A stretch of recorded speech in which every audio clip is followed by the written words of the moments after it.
Hello dear student, again welcome to this YouTube channel. Last video जो मैंने upload की थी इस चैनल पे वो क्लास 12 फिजिक्स का जो चैप्टर नंबर 10 था, वेव ऑप्टिक्स था, उसका फर्स्ट पार्ट था, जिसके अंदर हमने बेसिक कॉन्सेप्ट पढ़ा, आइजन का वेव थ्योरी पढ़ा एंड वेव फ्रंट का कॉन्सेप्ट पढ़ा। उसके बेसिस पे हमने रिफ्लेक्शन रिफ्रैक्शन के कॉन्सेप्ट समझे। हमने ये देखा वेव फ्रंट जब किसी ऑप्टिकल सिस्टम में एंटर करते हैं, प्रिज्म लेंस इनमें, तो उसके साथ क्या होता है, एंड इंटरफ्रेंस का बेसिक डेफिनेशन भी समझा। आज हम इंटरफ्रेंस से रिलेटेड एक बेहद ही इंपॉर्टेंट टॉपिक पढ़ने वाले हैं। तो अगर आपको याद होगा, लास्ट वीडियो के अंदर मैंने आपको इंटरफ्रेंस का टॉपिक पढ़ाया था। जिसने वो वीडियो नहीं देखी तो डिस्क्रिप्शन में आपको उसका लिंक मिल जाएगा, वहां से जाके आप देख सकते। तो इंटरफ्रेंस को डिटेल में समझने के लिए एक एक्सपेरिमेंट परफॉर्म किया गया था, एक साइंटिस्ट के ने किया था जिसका नाम यंग्स था। तो उस एक्सपेरिमेंट को यंग डबल स्लिट एक्सपेरिमेंट भी कहा जाता है, YDSC।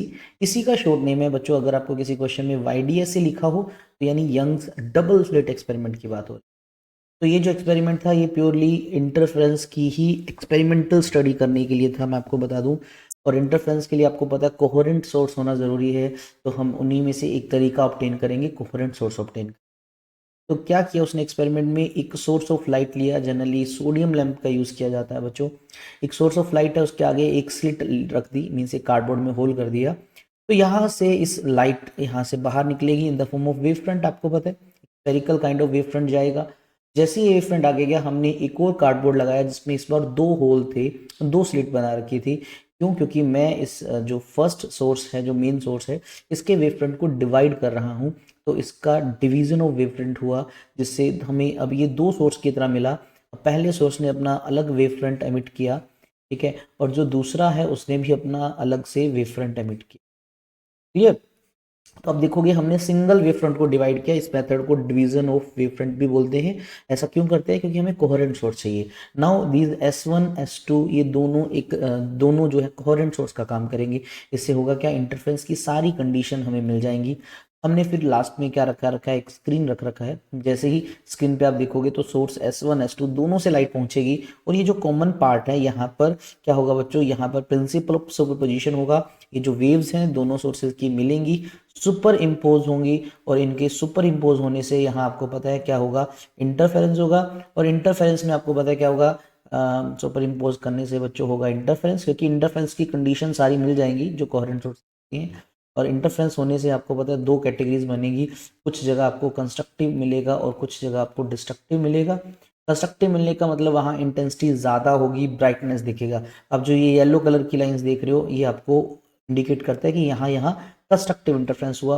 और कुछ जगह आपको डिस्ट्रक्टिव मिलेगा जहाँ इंटेंसिटी कम हो जाएगी या बहुत ही लो हो जाएगी। अब देखिए यहाँ बीच में आपको ब्लैक स्ट्रिप्स भी दिख रही हैं, ये डिस्ट्रक्टिव की पहचान है।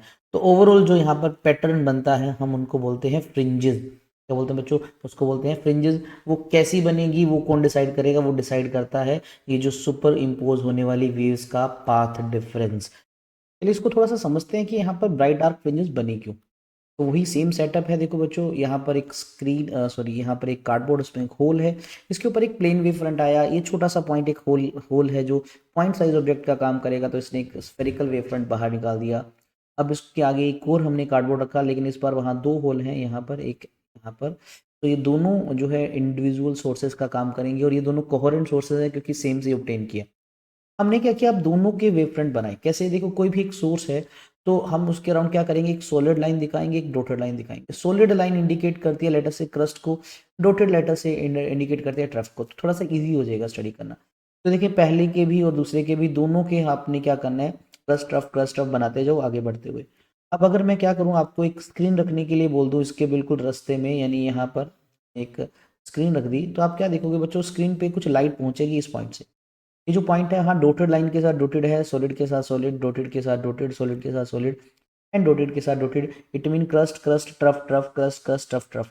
तो यहाँ पर सेंटर में जो है आपको क्या मिलेगा, यहाँ पर जो रेस पहुंचेगी उनका सुपर इम्पोजिशन हुआ, लेकिन कौन सा, कंस्ट्रक्टिव वाला हुआ। और अगर यहाँ पर कंस्ट्रक्टिव इंटरफेरेंस हुआ है बच्चों, तो यहाँ पर जो इंटेंसिटी है वो मैक्सिमम हो चुकी है, इसलिए ये आपको क्या दिखेगा, एकदम यहाँ पर सेंटर में आपको ब्राइट दिखेगा। वहीं अगर मैं कुछ और पॉइंट्स कंसीडर करता हूँ, जैसे अगर आप डायग्राम में देखें, बच्चों ये जो पॉइंट है यहाँ, सॉलिड और डॉटेड लाइन दोनों मिल रही हैं, सॉलिड डॉटेड इस तरह से आगे मिलती रहेंगी। इवन यहाँ पर ये नज़दीक वाला पॉइंट हम देखते हैं पहले, सॉलिड डॉटेड ये वाला। तो अगर मैं इन सबको देखूंगा तो स्क्रीन पे यहाँ पर इसके जस्ट ऊपर आपको दिखेगा क्रस्ट ट्रफ मिल रहे हैं। तो क्रस्ट ट्रफ मिलने का मतलब होता है, आपको पता है, डिस्ट्रक्टिव इंटरफ्रेंस। तो यहाँ डिस्ट्रक्टिव होगा जिसकी वजह से इंटेंसिटी मिनिमम हो जाएगी और आपको यहाँ पर क्या दिखेगा, डार्क दिखेगा, डार्कनेस दिखेगी। इसी तरह से इसके ऊपर देखो, crust crust trough trough crust crust trough trough, ये पॉइंट है। यानी अगर मैं यहाँ बीच में एक और लाइन खींचूंगा, यहाँ पर आपको फिर से ब्राइट मिलेगा, ठीक है। फिर उसके बाद आप देखोगे फिर से आपको यहाँ पर एक डार्क मिलने वाला है। तो इस तरह से आपको क्या मिलेगा, कंटिन्यूसली ब्राइट डार्क के पैचेस या बोल दो आपको पैटर्न मिलेगा, उसी को हम फ्रिंजेस बोलते हैं। अब आई थिंक सो रीजन समझ आ गया होगा, क्योंकि इन दोनों सोर्सेज के वेव फ्रंट जब सुपर इम्पोज होते हैं तो स्क्रीन पे कुछ लोकेशंस पे वही कंस्ट्रक्टिव हो जाता है, कुछ पे डिस्ट्रक्टिव हो जाते हैं, आपको फ्रिंजेस मिलती हैं। चलिए अब थोड़ा सा एक्सपेरिमेंटली समझते हैं इस चीज़ को, मैथमेटिकली भी देखेंगे। तो आपको पता है ये एक्सपेरिमेंट परफॉर्म किया था प्रैक्टिकली इंटरफेरेंस ऑफ लाइट को देखने के लिए। हमने दो सोर्स यूज़ किए थे, S1 S2, जो कि कोहेरेंट का काम करते हैं, और ये दोनों सिंगल से ही ऑब्टेन किए थे। कैसे किए थे हमने, डिवीज़न ऑफ वेव फ्रंट नाम के कॉन्सेप्ट के थ्रू हमने किया था। दो तरह से हम कोहेरेंट सोर्स ऑब्टेन करते हैं, जिनमें से एक है। स्क्रीन पे आप देखो कुछ जगह आपको ब्राइट, कुछ जगह डार्क पोर्शन मिलते हैं अल्टरनेटली, मतलब ऐसा नहीं कि ब्राइट ब्राइट डार्क डार्क, नहीं। ब्राइट है तो उसके आजू बाजू डार्क मिलेगा, डार्क है तो उसके आजू बाजू ब्राइट मिलेगा। तो जो ब्राइट पोर्शन है हम उसको ब्राइट फ्रिंज बोलते हैं, जो डार्क पोर्शन है उसको हम डार्क फ्रिंज बोलते हैं। यस, सेंटर में जो फ्रिंज होती है वो आपको हमेशा ब्राइट ही मिलती है। एनर्जी कंजर्व रहती है इंटरफ्रेंस में, ये हम पहले डिस्कस कर चुके हैं, एनर्जी कंजर्वेशन पे ही तो बेस्ड है। इसको एक्सप्लेन करने के लिए हम हाइगन का कंसेप्ट यूज कर सकते हैं। एक्सपेरिमेंटली ये वेव नेचर को इंडिकेट करता है, ये एक्सपेरिमेंट करने से हमें पता लगता है कि हाँ यार सच में वेव है, तभी तो इंटरफ्रेंस हो रहा है। और जब रियलिटी में YDS एक्सपेरिमेंट जब परफॉर्म किया जाता है तो हम जो फ्रिंजेस ऑब्टेन करते हैं बच्चों, उनका जो शेप होता है वो हाइपरबोलिक शेप होता है, स्ट्रेट नहीं होता, थोड़ी थोड़ी कर्व होती रहती हैं, ठीक है। ये जनरली जो हम पढ़ रहे हैं, जब दो हमने sources single division of wave front से ऑब्टेन किए। ये जो सेकंड डायग्राम देख रहे हो बच्चों, कोहेरेंट सोर्स को ऑब्टेन करने का एक तरीका और भी होता है, डिवीजन ऑफ एम्पलीट्यूड। जनरली उसके अंदर आपको सर्कुलर फ्रिंजेस मिलती हैं, इनको हम नहीं पढ़ेंगे, हमारे कोर्स में नहीं है। हमें सिर्फ इतना याद करना है कि जो YDSC में हमने जो सेटअप किया उसके अंदर जो फ्रिंजेस का जो शेप होता है वो हाइपरबोलिक होता है। ये 1 मार्क MCQ के अकॉर्डिंग बहुत इंपॉर्टेंट है बच्चों, मिस नहीं करना आपने इस पॉइंट। चलिए नेक्स्ट पॉइंट की बात करते हैं भाई। अब हम थोड़ा सा समझते हैं कि स्क्रीन पे लेटर से ये एक स्क्रीन है और ये हमारी स्लिट्स हैं दोनों। यहाँ पर इस पर्टिकुलर पार्ट पे हमारा सोर्स ऑफ लाइट है, यहाँ से एक लाइट निकली, यहाँ से निकली। अब ये दोनों S1 S2 इंडिविजुअल सोर्सेज हैं जो कि कोहेरेंट सोर्स का काम कर रहे हैं सर, बिल्कुल। अब देखते हैं स्क्रीन पे होगा क्या। अब मान लीजिए S1 सोर्स से एक जो लाइट की वेव है, वेव ही तो है, वो पहुंच चुकी है बिल्कुल यहाँ पर O पॉइंट पे, और वहीं S2 से भी एक लाइट की रे है वो पहुंच जाती है O पॉइंट पे। अब मेरा एक सिंपल सा सवाल है, S1 सोर्स से जब लाइट O पे पहुंची और S2 से पहुंची, क्या दोनों को सेम डिस्टेंस ट्रेवल करना पड़ेगा? बिल्कुल सर। यानी अगर मैं बात करूं, पाथ डिफरेंस दोनों की है ही नहीं, और पाथ डिफरेंस अगर नहीं है तो दोनों के बीच का जो फेज डिफरेंस है, आप चाहे डेल्टा फाई लिखो चाहे सिंप्लीफाई लिखो, वो भी जीरो है। अब इसका मतलब क्या है बच्चों, अगर डेल्टा एक्स या डेल्टा फाई जीरो है तो मतलब अगर एक वेव ऐसी है तो दूसरी भी एग्जैक्टली ऐसे ही होगी। और अगर बिल्कुल एक जैसी वेव्स हैं, मतलब क्रस्ट के साथ क्रस्ट, ट्रफ के साथ ट्रफ, इसका मतलब यहाँ पर इस पर्टिकुलर पॉइंट पे कंस्ट्रक्टिव इंटरफेरेंस होगा। और अगर कंस्ट्रक्टिव इंटरफेरेंस है तो इंटेंसिटी बढ़ जाती है, यहाँ पर आपको एकदम ब्राइट दिखता है, इसलिए इसको बोलते हैं सेंट्रल मैक्सिमा या सेंट्रल ब्राइट फ्रिंज। यानी स्क्रीन के बिल्कुल सेंटर पे या फिर इन दोनों स्लिट के बीच का जो सेंटर पॉइंट है बेटा, इसके बिल्कुल सामने स्क्रीन पे आपको क्या मिलता है, एक ऐसा पॉइंट मिलता है जहां पर दोनों वेव्स जो हैं, जो S1 S2 से आई, उनका पाथ डिफरेंस और फेज डिफरेंस जीरो है। तो वहां पर आपको एकदम से ब्राइटनेस मिलती है, सबसे ज्यादा इंटेंसिटी मिलती है। इसको सेंट्रल ब्राइट फ्रिंज या सेंट्रल मैक्सिमा बोल देते हैं। क्लियर? अच्छा, मैक्सिमम वर्ड ब्राइटनेस को इंडिकेट करने के लिए यूज करेंगे और मिनिमम वर्ड डार्कनेस को।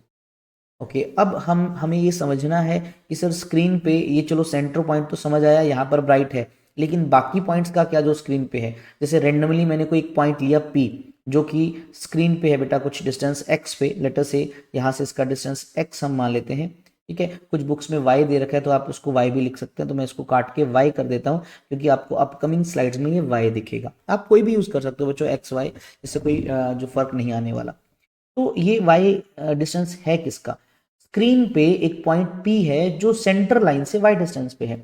मुझे नहीं पता इस पॉइंट पे ब्राइट बनेगा या डार्क बनेगा, मुझे उसको चेक करना है। मुझे ये भी चेक करना है कि स्क्रीन पे किस किस जगह पर ब्राइट फ्रिंज बनेगी और किस किस जगह पे डार्क फ्रिंज बनेगी। पोजीशन ऑफ फ्रिंजेस इंपॉर्टेंट है बेटा, क्वेश्चन न्यूमेरिकल्स बन सकते हैं इस टॉपिक पे। और हम इसके बाद एक टॉपिक पढ़ते हैं फ्रिंज विड्थ, वो उसका डेरिवेशन सिलेबस में नहीं है लेकिन उसको करने में ये काफ़ी रोल प्ले करता है। तो चलिए समझते हैं इस चीज़ को थोड़ा सा। हमने वही सेम सेटअप बनाया, ठीक है, S1 S2, ये इस साइड का सेटअप बच्चों, ये जो है आपको इसको दिखाने की जरूरत नहीं होती, आप सिर्फ यहीं से सेटअप दिखा सकते हो। किसके लिए? जब हम अभी डेरिवेशन या जो बाकी पार्ट्स को समझने। क्लियर? तो चलिए मैं डेरिवेशन ऊपर से अलग से कर देता हूँ। ये जो डेरिवेशन है ये किस चीज़ का है? डेरिवेशन है बच्चों पोजीशन निकालने का। किसकी position? Position of bright and dark fringes, position of fringes निकालने का। तो अभी मैं बता देता हूँ डार्क ब्राइट दोनों के केस के लिए। तो हमने माना लेटर से S1 से कोई रे P पॉइंट तक पहुंची। ये P पॉइंट जो है ये सेंटर लाइन से y डिस्टेंस पे। क्लियर? तो यहाँ से एक वेव पहुंची, यहाँ पर बिल्कुल पहुंच चुकी है P पॉइंट तक, ठीक है जी। और एक पहुंची S2 से, चलिए सर ये भी पहुंच गई। क्या दोनों ने सेम डिस्टेंस किया? नहीं, there is some path difference. बच्चों दोनों के बीच में कुछ पाथ डिफरेंस है। क्या वो पाथ डिफरेंस निकालने के लिए मुझे इस S2P में से S1P को माइनस करना पड़ेगा? बिल्कुल। और मैंने क्या किया बेटा, यहाँ से एक परपेंडिकुलर लाइन ड्रॉ कर ली, तो ये जो डिस्टेंस एक्स्ट्रा है जिसको भी मैं थोड़ा डार्क कर रहा हूँ, ये ही तो है हमारा एक्स्ट्रा डिस्टेंस, जिसको मैं पाथ डिफरेंस को डेल्टा एक्स लिख देता हूँ। इसको मैं डेल्टा एक्स लिख देता हूँ। क्या इसको आप डायग्राम में देखो तो ये S2M दिख रहा है, तो आप कोई भी सिंबल यूज कर लो बच्चों, डेल्टा एक्स।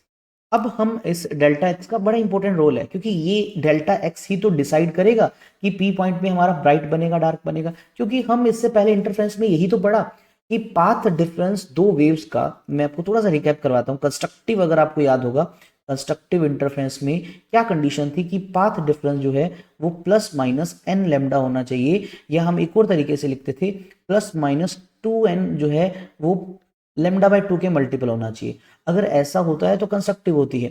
और डिस्ट्रक्टिव की कंडीशन भी बच्चों अगर आपको याद होगा कि जो पाथ डिफरेंस है अगर हमारा वो प्लस माइनस एक ओड मल्टीपल होता है किसके? लेमडा बाय 2 के, उस केस में डिस्ट्रक्टिव बनता है। ये हमने पहले सीख चुके हैं। अब अगर मैं आपसे बोलूं ये जो डेल्टा एक्स मैं फाइंड कर लूं और अगर मैं इसकी वैल्यू देख लूं और मुझे ये पता लग जाए कितना है, तो मैं बता सकता हूं यहाँ पर कंस्ट्रक्टिव है डिस्ट्रक्टिव है। लेटर से मैं तुमसे बोलूं डेल्टा एक्स हमारा लेमडा है, तो वही ऑब्वियस है कि लेमडा है तो ये पहले वाले को फॉलो कर रहा है, तो यहाँ कंस्ट्रक्टिव बनेगा। और अगर मैं बोलूँ ये 3 लेमडा बाई 2 है तो पक्का यहाँ डिस्ट्रक्टिव बनेगा, है ना। तो ये डेल्टा एक्स हेल्प करेगा। तो हमने क्या किया, एक ट्रायंगल कंसीडर किया। देखो बच्चों बहुत ही इजी डेरिवेशन है, बहुत सारी बुक्स में अलग अलग तरीके से करते हैं, हम सिंपलेस्ट वे से करते हैं। S1 S2M, ये जो ट्रायंगल है S1 S2M, इस ट्रायंगल के अंदर ये जो एंगल है लेटर से हमारा थीटा एंगल है। ये जो दो स्लिट्स के बीच का डिस्टेंस है S1 S2 के बीच का, मैं यहाँ अलग से लिख देता हूँ। तो S1 से S2 का जो डिस्टेंस है उसको हम स्मॉल d लिखेंगे, और हमारी स्लिट से स्क्रीन जिस डिस्टेंस पे होती है उसको कैपिटल D लिखेंगे। ध्यान रखना, कंफ्यूज मत होना। स्मॉल d क्या है? पहले स्लिट से दूसरे स्लिट का डिस्टेंस। और कैपिटल D क्या है? ये हमारी स्लिट जो है वो स्क्रीन से कितनी दूर है, हम उसको कैपिटल D लिखेंगे। ओके, इस ट्रायंगल के अंदर ये जो छोटा सा एंगल है, मैंने आपसे बोला कि बच्चों इस छोटे से ट्रायंगल के अंदर इस एंगल का मैं साइन थीटा निकालता हूँ। तो शायद आपको पता होगा साइन थीटा जो होता है परपेंडिकुलर बाय हाइपोटेन्यूज होता है। साइन थीटा अगर निकाला परपेंडिकुलर तो एंगल के सामने वाला होता है, ये तो हमारा डेल्टा एक्स है, और डिवाइड बाय हाइपोटेन्यूज क्या है? हमारा डी है। तो क्या यहाँ अगर एंगल छोटा है, जनरली आपको पता है कि angles are very small, angles are very small, तो मैं साइन थीटा को जनरली थीटा लिख सकता हूँ। तो थीटा आया डेल्टा एक्स बाई डी, मैंने इसको इक्वेशन नंबर 1 मान लिया। क्लियर? अच्छा, फिर मैंने अभी जो दूसरा पार्ट है वो ध्यान से सुनना कि जो सेंटर पॉइंट है इसका, यहाँ से एक लाइन ड्रॉ की जो कि बिल्कुल उस पी पॉइंट को टच कर रही है, बिल्कुल। तो ये भी तो कुछ एंगल बना रही है ना। और ये जो इसका बेस है बच्चों, इसका जो बेस है वो हमारा डी है। और इस ट्रेंगल में अब मैं देखो ट्रेंगल नाम दे देता हूँ, इन ट्रेंगल पी, इस पॉइंट का नाम मैं ओ डैश रख देता हूँ, उसका नाम ओ दे देता हूँ, ठीक है। तो ट्रेंगल पी ओ डैश बच्चों, इस ट्रेंगल के अंदर अगर आपसे पूछूं ये जो एंगल है क्या वो कितना होगा, तो ये जो अंदर एंगल है यही सेम एंगल थीटा ही होगा, क्योंकि दो लाइंस के बीच में जितना एंगल है उनके परपेंडिकुलर्स में भी उतना। तो भाई इन दोनों लाइंस का थीटा है, तो इन दोनों के परपेंडिकुलर ये दो हैं, ये भी थीटा होगा। तो इस बार मैंने टेंजेंट थीटा निकाला। टेंजेंट थीटा होता है परपेंडिकुलर जो कि है हमारा वाई बाई बेस जो कि है डी, और एंगल स्मॉल है तो मैं इसको सिंपली थीटा को वाई बाई डी लिख देता हूँ। इक्वेशन नंबर 2, बस क्या करो अब दोनों को कंपेयर कर दो फ्रॉम इक्वेशन 1 एंड 2। भाई दोनों ही तो थीटा की वैल्यूज दे रहे हैं, तो क्या आया हमारा delta x by d is equals to y by capital d आया। तो बच्चों मैंने वाई निकाल लिया यहाँ से, ठीक है, नीचे ये कुछ अलग जो भी किया हो हम वाई निकाल लेते हैं, इस नीचे वाले को इग्नोर कर देना एक बार आप। सो वाई हमारे पास जो आया बच्चों वो आया delta x multiply by capital d by small D. ये बहुत ही इंपॉर्टेंट फॉर्मूला बन गया, ये फॉर्मूला बन गया पोजीशन ऑफ एनी फ्रिंज। बोले सर अब यहाँ पर कोई फॉर्मूला अच्छे से तो दिख ही नहीं रहा। अब अगर मैं आपसे बोलूं बच्चों इस डेल्टा एक्स की वैल्यू अगर मैं ये पुट कर देता हूं, ये जो देख रहे हो, तो हमारे पास फॉर्मूला बन जाएगा वाई का सभी ब्राइट फ्रिंजेस को निकालने का कि वो सेंटर से कितनी दूर है। और अगर मैं इस डेल्टा एक्स की जगह ये नीचे वाली वैल्यू पुट कर दूं तो मुझे पता लग जाएगा सारी डार्क फ्रिंजेस कहाँ हैं। बना लेते हैं फॉर्मूला। सो मैं पहले लिखता हूँ फॉर ब्राइट फ्रिंजेस। अब मैं आपको शो भी करूंगा, थोड़ा सा वेट करें। फॉर ब्राइट फ्रिंजेस, तो आपको पता है ब्राइट के लिए y is equals to delta x capital d by small d है। तो मैं क्या करूं, for bright fringes delta x की वैल्यू पुट कर देता हूं प्लस माइनस एन लेमडा। तो यहाँ वाई एन लिख देता हूँ क्योंकि nth का आ जाएगा फॉर्मूला है ना, तो plus minus n lambda D by d. बच्चों आप सोच रहे होंगे कि सर यहाँ पर आप प्लस माइनस क्यों लगा रहे हो, तो बच्चों प्लस माइनस सिर्फ इंडिकेट करता है कि हम सेंटर लाइन के ऊपर नीचे दोनों तरफ फ्रिंजेस इंडिकेट कर सकते हैं। ठीक है, ये हमारे पास फ्रिंजेस का फॉर्मूला आ गया। अब मैं यहाँ से अगर आपसे बोलूँ बच्चों पुट करो, अगर मैं n को 0 पुट करता हूँ तो 0 पुट करने का मतलब क्या है कि भाई n 0 का मतलब है y हमारा 0 था जाएगा, वो भी 0 आएगा। तो मतलब पहला ब्राइट हमारा सेंटर लाइन पे ही बन रहा है क्योंकि उसका डिस्टेंस 0 आया। और अगर मैं n को 1 पुट करता हूँ तो हमारा ये आ जाएगा लेमडा डी बाई डी। ये क्या आया, हमारा पहला ब्राइट कहाँ पर है, ये किसका है, ये हमारा सेंट्रल ब्राइट का पोजीशन आ गया।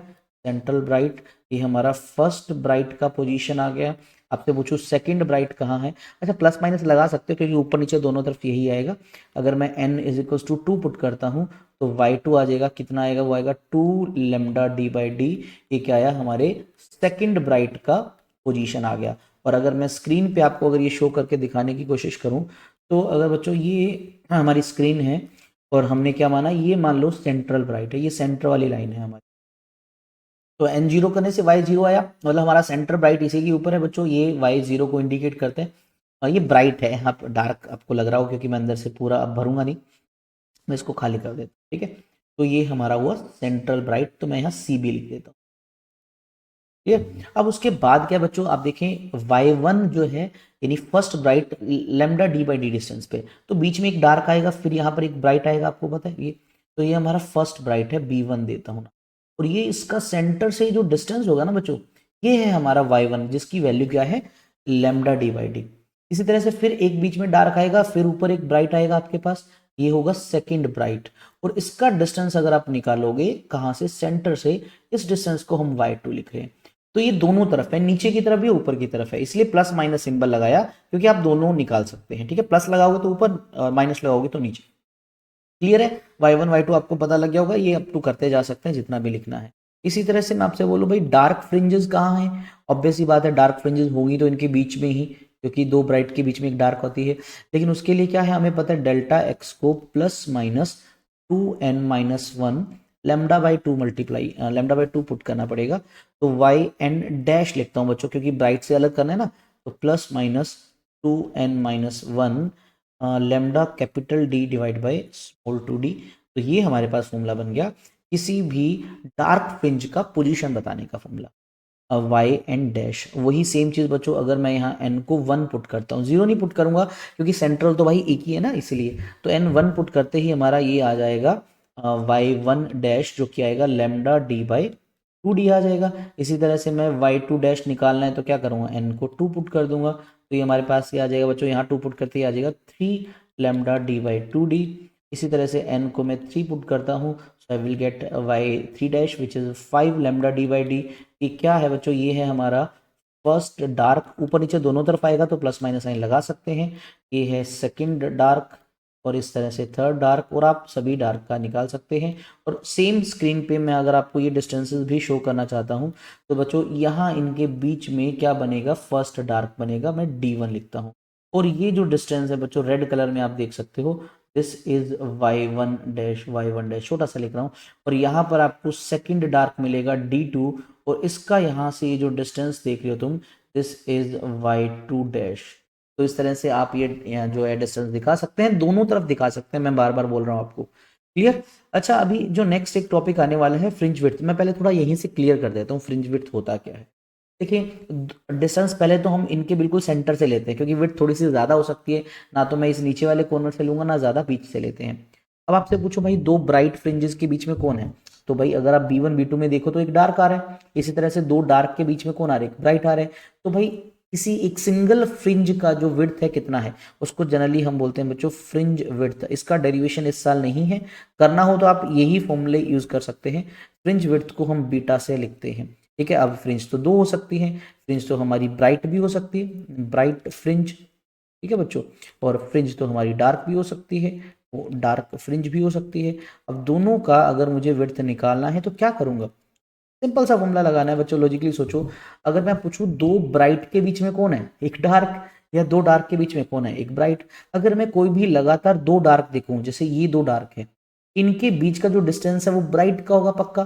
तो 3 λd/2d माइनस λd/3d, या मैं अगर मैं यहाँ फॉर्मूला लिखता हूँ देखो, अब मैं y2 डैश में से y1 डैश माइनस कर दूं, या फिर मैं आपसे बोलूँ y3 डैश में से मैं y2 डैश माइनस कर दूं, या फिर y4 डैश में से y3 डैश माइनस कर दूं, कोई भी दो लगातार डार्क फ्रिंजेस का डिफरेंस निकालो बच्चों, ये आपका λd/d ही आएगा। ये हमारा फॉर्मूला किसका है बच्चों, ये हमारी ब्राइट फ्रिंज की विड्थ आ गई। इसी तरह से अगर मैं आपसे बोलूं y2 माइनस y1 करो, या y3 माइनस y2 कर दो, या आप y4 माइनस y3 कर दो, क्या आपको इससे क्या मिल रहा है, दो ब्राइट के बीच का डिस्टेंस वो हमेशा डार्क होगा, वो भी कैलकुलेट करोगे इतना ही आएगा। इसका मतलब चाहे ब्राइट फ्रिंज की बात करो चाहे डार्क फ्रिंज की बात करो, दोनों फ्रिंजेस की जो विड्थ है ब्राइट और डार्क की, दोनों बराबर होती हैं। और होती कितनी है बच्चों, λd/d। यहाँ पर लैम्डा जो है वो वेवलेंथ है जो लाइट हम यूज कर रहे हैं उसकी, कैपिटल डी क्या है, यहाँ पर स्क्रीन कितनी दूर है दोनों स्लिट से, और स्मॉल डी क्या है, दोनों स्लिट्स के बीच का डिस्टेंस। ये बहुत इंपॉर्टेंट है, आपको पता होना चाहिए। अभी और कुछ छोटी छोटी बातों को डिस्कस करते हैं, ठीक है। अच्छा देखिए जनरली हम फेज डिफरेंस की, पाथ डिफरेंस की, इन दो टर्म्स की बात करते हैं। अभी हम पाथ डिफरेंस की टर्म में बता रहे हैं, ठीक है, हम डेल्टा एक्स की टर्म में बता रहे हैं। लेकिन आपको पता होना चाहिए कि अगर मुझे पाथ डिफरेंस की जगह फेज डिफरेंस गिवन हो तो भी मैं क्वेश्चन को कर सकता हूं, क्योंकि कुछ कंडीशन में, कुछ फॉर्मुलाज में, जैसे हम इंटेंसिटी का फॉर्मूला पढ़ेंगे, वहां हमें एंगल पता होना चाहिए, हमें वहां फेज डिफरेंस पता होना चाहिए। तो एक रिलेशन अगर आप ये याद कर लोगे तो आप किसी को भी दूसरे में कन्वर्ट कर सकते हो। क्या, फेज डिफरेंस जो भी गिवन हो divide by 2 pi is equals to path difference divide by lambda is equals to time difference by t. Generally ये जो पहला फॉर्मूला है ये हमारे काम आता है। एक छोटा सा एग्जांपल लेता हूँ। लेटर से मैंने तुमसे कहा कहीं पर पाथ डिफरेंस मैंने आपसे बोल दिया λ/2 दे रखा है, तो मुझे बता सकते हो कि इसके कोरस्पोंडिंग फेज डिफरेंस कितना होगा बच्चों, बताओ। तो बहुत इजी है, ये फॉर्मूला लगा लेंगे। पाथ डिफरेंस गिवन है, 2 पाई इधर मल्टीप्लाई में चला जाएगा, तो λ/2 इन λ/2 तो गिवन है ना, मैंने आपको दिया, तो 2 पाई बाई लैम्डा, लैम्डा से लैम्डा कैंसिल, 2 से 2 कैंसिल, आपका आंसर है पाई। यानी इस λ/2 पाई के कोरस्पोंडिंग फेज डिफरेंस हमारा पाई है। इसी तरह से हम टाइम के रिस्पेक्ट में बता सकते हैं अगर पूछा जाए तो। अब उस पी पॉइंट पे डार्क बनेगा या ब्राइट बनेगा, दोनों का हालांकि मैं आपको एक्सप्लेन कर चुका हूं। इसके लिए क्या करना है, डेल्टा एक्स को अगर मैं एन लैम्डा पुट करता हूं तो वहां ब्राइट होगा, डेल्टा एक्स को अगर मैं 2n-1 λ/2 पुट करता हूं तो वहां डार्क होगा। क्लियर? सो हम इससे इक्वेशन बना सकते हैं बच्चों। ये डेल्टा एक्स की वैल्यू निकाल रखिए, आपको याद होगा हमने एक इक्वेशन यूज की थी, delta x by small d is equals to y by capital d. तो यहाँ से अगर मैं डेल्टा एक्स निकालूं क्या आएगा हमारा dy/d, ठीक है। ये कंपेयर कर रखे, उसके साथ कंपेयर करके बना सकते हैं। हमने ये फॉर्मूला यूज किया था, ये फॉर्मूला बहुत इंपॉर्टेंट है। ये क्या है, मैं यहाँ पर वाइट डैश लगा देता हूँ बच्चों, ठीक है, यहाँ नहीं लगाता। ये किसी भी nth ब्राइट फ्रिंज की पोजीशन बताने के लिए है, ये किसी भी nth डार्क फ्रिंज की पोजीशन बताने के लिए। ये पोजीशन ध्यान रखना स्क्रीन के सेंट्रल लाइन से मेजर की जाती है। प्लस यूज कर रहे हो तो ऊपर की बात हो रही है, माइनस यूज कर रहे हो तो नीचे की बात हो रही है, ठीक है। सेंट्रल मैक्सिमा, देखिए आप कई बार यहाँ मैक्सिमा वर्ड मिलेगा। सेंट्रल मैक्सिमा का मतलब भाई जहाँ इंटेंसिटी ज्यादा होती है उसके लिए मैक्सिमा वर्ड यूज करते हैं ब्राइटनेस को इंडिकेट करने के लिए, वहीं डार्कनेस को इंडिकेट करने के लिए हम मिनिमा वर्ड यूज करते हैं, ठीक है। तो ये मिनिमा के लिए फॉर्मूला है हमारा। ओके, स्क्रीन का मैंने आपको सारा डिस्टेंस बता दिया बच्चों। ये सारे डिस्टेंस कुछ इस तरह से होते हैं, ठीक है। ये हमारा सेंट्रल मैक्सिमा है, अगर ये सेंटर वाली लाइन है तो एकदम ब्राइट है। उसके बाद देखो फर्स्ट डार्क है हमारा, फिर फर्स्ट ब्राइट है, सेकंड डार्क है हमारा, फिर सेकंड ब्राइट है। दोनों तरफ ये चलता रहेगा, देखो ये इधर भी first dark first bright, second dark second bright, इनके डिस्टेंसेस हमने लिखे हैं, उसके टर्म में हम बता सकते हैं। ठीक है, हम ये ऑलरेडी कर चुके हैं, मैक्सिमा का और मिनिमा का, ये दोनों अलग अलग दिखा रहे हैं। ये फॉर्मूले हमें पता है, मैंने आपको अलग से स्क्रीन पे लिख दिया था और आपको ये भी बताया था कि इनका जो डिफरेंस होता है दो ब्राइट के बीच में, जैसे इस डायग्राम में देखो बच्चों, ये जो एक ब्राइट है और ये एक ब्राइट है, इनके बीच में जो है ये हम क्या मानेंगे, ये हमारा विड्थ है किसका, डार्क, किसका, डार्क का। यहाँ पर भी देख सकते हो, यहाँ पर भी वही डार्क है, यहाँ पर भी वही डार्क है, और इक्वल विड्थ होती है, हमने प्रूफ भी किया था, मैंने आपको बताया था। इसी तरह से ये एक डार्क है, ये दूसरा डार्क है, इसके बीच में कौन आ रहा है, ब्राइट आ रहा है, तो ये विड्थ होगी किसकी बच्चों, ब्राइट फ्रिंज की। सभी ब्राइट फ्रिंज, सभी डार्क फ्रिंज, सबकी विड्थ बराबर होती है। कितनी होती है आपको पता है, beta is equal to lambda D by small d. Lambda wavelength of light used, d जो है स्क्रीन का स्लिट के डिस्टेंस, एंड डी जो है दोनों स्लिट्स का आपस का डिफरेंस। ये मैं आपको करवा चुका हूँ विड्थ का। डेरिवेशन इस साल सिलेबस में नहीं है, बट पता होना चाहिए बच्चों आपको क्या है, इवन आपको प्रूफ भी करना आना चाहिए कि डार्क और ब्राइट इक्वल होती है। ये फॉर्मूला हम बात कर चुके हैं। अब इसके कुछ स्पेशल केसेस को डिस्कस करने वाले हैं कि बीटा पे किन किन फैक्टर्स का इफेक्ट पड़ने वाला है। ये डार्क का कल कैलकुलेट कर रखा है हमने, ये ब्राइट से किया था, दोनों से सेम आया। ठीक है, अब हम बात करते हैं कि इस बीटा को कौन कौन इफेक्ट करता है। तो बीटा का फॉर्मूला मैं पहले लिख लेता हूँ, lambda D pi small D, भाई यहाँ से हम बता सकते इन सब फॉर्मूला से। देखो case number 1 which is very important, beta is directly proportional to lambda. Yes sir, बिल्कुल डायरेक्टली प्रोपोर्शनल है। इसका मतलब क्या है कि भाई अगर वेवलेंथ ज्यादा होगी लाइट की तो फ्रिंज विड्थ ज्यादा होगी, और अगर वेवलेंथ लाइट की कम है तो फ्रिंज विड्थ कम होगी। तो एक छोटा सा एग्जांपल, भाई अगर क्या करो तुम वाइडली ऐसे एक्सपेरिमेंट कर रहे हो, पहले तुमने वायलेट लाइट यूज की और अब तुम रेड लाइट यूज कर रहे हो, तो क्या एक्सपेरिमेंट में फर्क पड़ेगा? यस सर, अगर मैं वेवलेंथ इंक्रीज कर रहा हूँ, पहले मैं वॉलेट यूज कर रहा था, मैं रेड यूज कर रहा हूँ, तो हमने वेवलेंथ इंक्रीज की है, तो बीटा भी बढ़ जाएगा, उसकी फ्रिंजेस की विड्थ ज्यादा होगी। तो यानी अगर तुम वाइडली एक्सपेरिमेंट अलग अलग कलर से करोगे तो तुम्हें जो फ्रिंज की विड्थ है अलग अलग मिलेगी, सबसे ज्यादा रेड को मिलेगी, सबसे कम वॉलेट की है। दूसरा पॉइंट भी, हमारा जो बीटा है वो बच्चों डी के डायरेक्टली प्रोपोर्शनल है। ये डी क्या है, हमारी जो दो स्लिट्स हैं S1 S2 वाली जो है, उससे स्क्रीन कितनी दूर है बच्चों, ये जो डिस्टेंस है ये कैपिटल डी है स्क्रीन का। ये जितना ज्यादा होता रहेगा उससे क्या होगा बच्चों, लेटर से मैं एक छोटा सा एग्जांपल देता हूँ, ये बहुत समझने की बात है कि मान लो ये कोई भी फ्रिंज है, कोई भी फ्रिंज है, ब्राइट है या डार्क है, हमारी कोई एक सिंगल फ्रिंज है, और ये इसका सेंटर पॉइंट है, तो मैंने यहाँ से ये जो है लेटर से इनको मिला दिया बच्चों, ये जो है ना इसको ही तो हम बोलते हैं फ्रिंज, फ्रिंज की विड्थ है। अब अगर स्क्रीन को बच्चों तुम थोड़ा सा पीछे रख दोगे, नॉर्मल डिस्टेंस से लेटर से तुमने खिसका दिया, यहाँ पर स्क्रीन को शिफ्ट कर दिया, तो ये जो रेज हैं बच्चों ये तो वहीं ही जाएंगी अभी, यानी अगर मैं इनको आगे ड्रॉ करता हूँ तो रेज तो यहीं जाएंगी आगे, और इधर वाली भी आगे जाएंगी, तो क्या होगा, अब वही रेज आगे जाके एक बड़ा डिस्टेंस कवर करेंगी। अब देखोगे जो फ्रिंज की विड्थ बढ़ जाएगी। ठीक है, ये बीटा लेटर से, ये बीटा टेन। लेकिन एक चीज कॉमन है बच्चों, क्या कॉमन है पता है आपको, कि यहाँ पर ये जो एंगल बन रहा है ना, एंगल, इसको हम बोलेंगे एंगुलर विड्थ, ये सेम है। यानी आप क्या करो, अगर स्क्रीन को दूर ले जाओगे तो लीनियर विड्थ बढ़ेगी। ये जो भी हम बीटा डिस्कस कर रहे हैं ना, ये लीनियर विड्थ है, लेंथ वाली विड्थ है, तो ये आपकी इंक्रीज हो जाती है। ठीक है, जैसे जैसे दूर जाओगे तो ये आपको और बढ़ता मिलता जाएगा। ओके, एंड थर्ड पॉइंट, ये जो बीटा है ये डी के इनवर्सली प्रोपोर्शनल है, फॉर्मूले से दिख ही रहे कि डी जितना कम होगा बीटा उतना ज्यादा होगा, या डी जितना ज्यादा होगा बीटा उतना कम होगा। अब ये जो डी क्या है, वो इन दोनों सोर्सेज यानी जो स्लिट्स हैं इनके बीच का डिस्टेंस, जितनी पास में होंगी उतना फ्रिंज विड्थ अच्छा होगा और ज्यादा होगा, हमें दिखेगा। चलो ये तो हो गया सिंपल फॉर्मूला से। अब आपको पता है ये जो लेमडा है ना बच्चों, लेमडा ये मीडियम डिपेंडेंट चीज है, यानी लाइट की वेवलेंथ मीडियम बदलने से बदल जाती है। तो अगर आपसे बोलो भाई आपने पूरा वाईडीएससी एक्सपेरिमेंट किसी मीडियम में किया, अब हवा से उठा के किसी मीडियम में रख दिया, तो क्या होगा बच्चों, जो बीटा है नया, लेटर से मैं न्यू लिख देता हूँ उसको, वो क्या हो जाएगा, पुराना beta divide by refractive index किसका, जिस मीडियम के अंदर हमने उसको रखा है, ये चेंज आ जाएगा। तो जनरली ये आपका डिक्रीज हो जाता है, क्योंकि मीडियम का रिफ्रैक्टिव इंडेक्स हमेशा आपको पता है क्या रहता है बच्चों, ज्यादा होते हैं एक से। क्लियर, तो आप बोल सकते हैं फ्रिंज विड्थ डिक्रीज होती है मीडियम से, क्योंकि ये लेमडा की वजह से फैक्टर आया, हमें पता है। मैं आपको जैसे बता दूं, रिफ्रैक्टिव इंडेक्स का जो रेशो होता है वो आपकी वेवलेंथ के रेशो के इक्वल होता है, तो आप उससे कैलकुलेट कर सकते हैं। यहाँ पर उससे आपको करने की जरूरत नहीं, आप डायरेक्ट ये याद कर सकते हैं। तो एक प्रैक्टिकल के लिए भी एक अच्छा क्वेश्चन है, जनरली एग्जामिनर पूछ लेता है भाई YDSC एक्सपेरिमेंट का सेटअप उठा के पानी से कहीं और रख दिया या हवा से उठा के पानी में रख दिया, क्या फर्क पड़ेगा बीटा पे? फ्रिंज विड्थ डिक्रीज हो जाएगी। क्यों? क्योंकि सर लैम्डा में चेंजेस आ रहा है, लैम्डा डिपेंड करता है, ठीक है, लैम्डा से लैम्डा बीटा लैम्डा पे डिपेंड करता है। तो अगर आप लैम्डा चेंज कर देंगे तो बीटा भी तो ऑब्वियस है चेंज हो जाएगा। चलिए, अब ये भी एक क्वेश्चन है जो पूछा हुआ है एग्जाम में कि अगर मैं एक सिंगल कलर लाइट की जगह व्हाइट लाइट यूज करूं YDX एक्सपेरिमेंट में तो क्या होगा? समझने वाली बात है बच्चों। व्हाइट लाइट का मतलब है 7 कलर, 7 कलर का मतलब विबग्योर, और आपको पता है सबकी वेवलेंथ अलग अलग है, तो सभी अगर एक ही स्क्रीन पे अपने डिफरेंट डिफरेंट फ्रिंजेस बनाएंगी तो सबसे ज्यादा फ्रिंजेस की जो विड्थ है वो रेड कलर की है, ठीक है, क्योंकि आपको पता होगा बीटा लैम्डा के डायरेक्टली प्रोपोर्शनल है। हमारा वॉलेट बेचारा छोटी छोटी फ्रिंजेस बनाएगा, उसी के ऊपर इंडिगो थोड़ी थोड़ी बड़ी फ्रिंजेस बनाएगा और रेड सबसे बड़ी बनाएगा, बनेगी सभी की फ्रिंजेस। तो चलिए चेक करते हैं।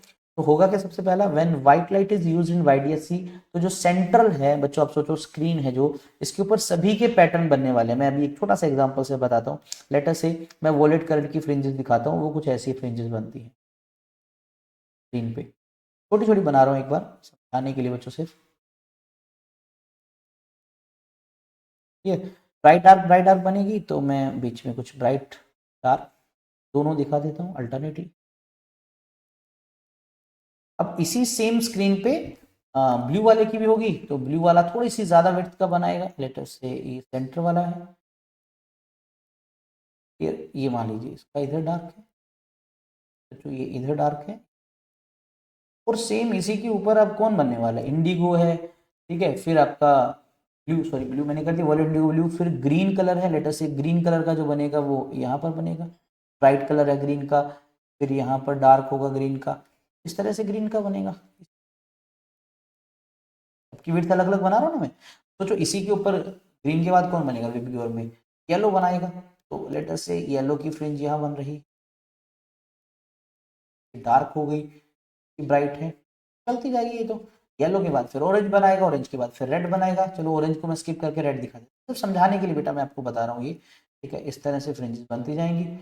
और आप मुझे बताओ बच्चों, ये जो सेंट्रल पार्ट है, सेंट्रल पार्ट कौन सा? ये पार्ट, ये सेंट्रल पार्ट, क्या सभी की ब्राइट फ्रिंजेस यहीं पर आ रही हैं? और सभी की ब्राइट फ्रिंजेस मिलने का मतलब आपको सेंट्रल में फिर से व्हाइट दिखेगा, तो सेंट्रल में आपको व्हाइट दिखेगा क्योंकि 7 कलर आपको फिर से मिल गए सेंटर पे, ठीक है। देखो यही सारा दे रखा है, सो पाथ डिफरेंस सबका 0 है, सो व्हाइट स्पॉट बनेगा यहाँ पर, ओके। रेड कलर जो है वो नियरेस्ट होगा, बिकॉज बच्चों देखो यहाँ सबसे बड़ा जो है वो रेड कलर का है, तो आप देखोगे सेंटर के बाद आपको सिंपली रेड दिखेगा क्योंकि बाकियों को इसने कवर कर लिया। ये इतनी जगह को ये सेंटर वाले ने कवर किया तो व्हाइट बना, उसके बाद आपको रेड दिखेगा, और राइट रेड सबसे पहले दिखेगा। Red colour will be the nearest to the central maxima, first minima violet का nearest absence of violet red appear. हाँ वही है कि जहाँ वॉलेट नहीं दिखेगा वहां पर रेड वाला उसके ऊपर बन रहा होगा तो आपको रेड ही दिखेगा, फिर जैसे जैसे दूर जाते हैं आपको बाकी कलर दिखते हैं, क्लियर। हमें बस यही पता होना चाहिए सेंटर में कौन बनेगा, बाकी साइड में जो है कलर फ्रिंजेस ही बनेगी। ओके चलिए बढ़ते हैं थोड़ा सा आगे की तरफ। हमें अभी कुछ फॉर्मूला जो है रिकैप करते हैं, हमने इंटरफ्रेंस में डिस्कस कर लिए थे। फ्रिंजेस की जो विजिबिलिटी है, ठीक है, कंट्रास्ट जो है वो कितना होगा, तो वो एक्चुअल में उसकी जो विजिबिलिटी जो कॉन्ट्रैक्ट्स का फॉर्मूला होता है मैक्सिमम और मिनिमम का डिफरेंस डिवाइड बाय मैक्सिमम और मिनिमम का सम। ये आई मैक्स क्या है? इंटेंसिटी। कंस्ट्रक्टिव में जो इंटेंसिटी होती है उसको आई मैक्स बोलते हैं, डिस्ट्रक्टिव में होती है उसको आई मिनिमम बोलते हैं। ये फॉर्मूला होता है, उसको अगर फर्दर सोल्व करें तो हमें ये आ जाता है। जनरली सीबीएसई इस पे क्वेश्चन नहीं पूछता फ्रिंज विजिबिलिटी पे, आप इसको छोड़ सकते हैं। हमने जो एक डायरेक्ट फॉर्मूला पढ़ा हुआ है बच्चों, वो आप ये याद रख सकते हो कि जब हमारे पास सस्टेन इंटरफेरेंस होता है, दोनों जो वेव्स होती हैं जो सेम एम्पलीट्यूड की होती हैं, तो उस केस में इंटेंसिटी मैक्सिमम वाली 4 टाइम्स हो जाती है आई के, और मिनिमम वाली 0 हो जाती है। बाकियों को देखने की जरूरत नहीं है, स्पेस से आप स्किप कर सकते हो। अब क्या कोई इफेक्ट पड़ता है बच्चों किस पे? स्लिट विड्थ पे, इंटेंसिटी ऑफ लाइट का भी एक हम ना उसका भी पढ़ेंगे, इंटेंसिटी ऑफ वेव अगर कुछ पाथ डिफरेंस गिवन हो। मैं अभी आपको नेक्स्ट स्लाइड्स में चेक करते हैं, दे रखा, हाँ दे रखा, आगे हम कवर कर लेंगे उसको। तो चलिए पहले इसको डिस्कस कर लेते हैं। क्या इंटेंसिटी का इफेक्ट पड़ता है? भाई देखो ये जो स्क्रीन है, सॉरी स्क्रीन से पहले हमारे पास ऐसे 2 स्लिट हैं, ये S1 ये S2। अच्छा इसका जो साइज है ये वाला, ये इसका जो एरिया है वो डिसाइड करेगा भाई लाइट कितनी अंदर आ रही है ना। तो क्या इसकी इंटेंसिटी का कोई फर्क पड़ेगा? स्लिट विड्थ का और इसका कोई कनेक्शन है? यस। अगर मैं आपसे बोलूँ कि स्लिट विड्थ को हम इंक्रीज कर दें, साइज को हम बड़ा कर दें, तो क्या होगा बच्चों, इंटेंसिटी जो है स्लिट की वो भी बढ़ जाएगी, क्योंकि ज्यादा लाइट आएगी, ज्यादा लाइट आएगी तो इंटेंसिटी ऑफ लाइट बढ़ जाएगी, ऑब्वियस सी बात है। तो कंडीशन है उसको समझ लेते हैं स्लिट के विड्थ से रिलेटेड। तो मान लो ये वही हमारी स्लिट, उससे लाइट आ रही है, आपको पता है लाइट के इन स्लिट करती है। अगर आपसे बोले कि जो दो स्लिट हैं इक्वल विड्थ की थी स्टार्टिंग में, गिवन दोनों इक्वल विड्थ, लेट अस इसको मैं W1 लिख रहा हूँ, इसको मैं W2, तो विड्थ पहले इक्वल थी। अब क्या किया, now width of one of slit is increased, then the intensity of maxima and minima will increase. क्या किया, अब इनमें से एक की इंटेंसिटी मैंने विड्थ को इंक्रीज कर दिया, दूसरे को उतना ही रखा, चेंज नहीं किया, ठीक है। अब यानी एक दूसरे की अनइक्वल वैल्यू भी हो गई, हमने एक को इंक्रीज किया। आप देखोगे ऐसा करने से क्या होगा, पहले जो लाइट पहुंच रही थी अब उससे तो ज्यादा लाइट पहुंचेगी, तो इंटेंसिटी जो मैक्सिमम वाली थी वो भी बढ़ जाएगी और मिनिमम वाली भी बढ़ जाएगी, ओके। लेकिन अगर दूसरी कंडीशन में बोला है दोनों स्लिट इक्वल विड्थ की है, एक का हमने डिक्रीज कर दिया साइज, एक का साइज हमने डिक्रीज कर दिया बच्चों, लेकिन हमने अब भी दोनों का अनइक्वल कर दिया। पहले दोनों इक्वल थे, अब लेटर से हमने एक को डिक्रीज कर दिया और दूसरे को उतना ही रखा। तो अब क्या होगा, मैक्सिमा जो है वो तो डिक्रीज हो जाएगा लेकिन मिनिमा इंक्रीज होगा। कैसे हुआ, हमने क्या किया, पहला जो केस था हमने जब इंटेंसिटी ए की इंक्रीज की पहले से, तो हमने बोला सर दोनों चीजें इंक्रीज होंगी, मैक्सिमा और मिनिमा, लेकिन जब डिक्रीज करने की बात आई तो सिर्फ हमने मैक्सिमा वाला डिक्रीज किया। सर ऐसा क्यों, ये हम प्रूफ के साथ करेंगे। आप देखिए मैक्सिमम इंटेंसिटी का जो फॉर्मूला होता है वो आपको होता है √I1 प्लस √(I2) का होल स्क्वायर। और आपको अगर याद हो मिनिमम इंटेंसिटी को कैलकुलेट करने का फॉर्मूला होता है हमारा I1 माइनस I2 का होल स्क्वायर। अभी ध्यान से सुनना जरा बच्चों, अब बहुत अच्छा रिजल्ट सामने आने वाला है।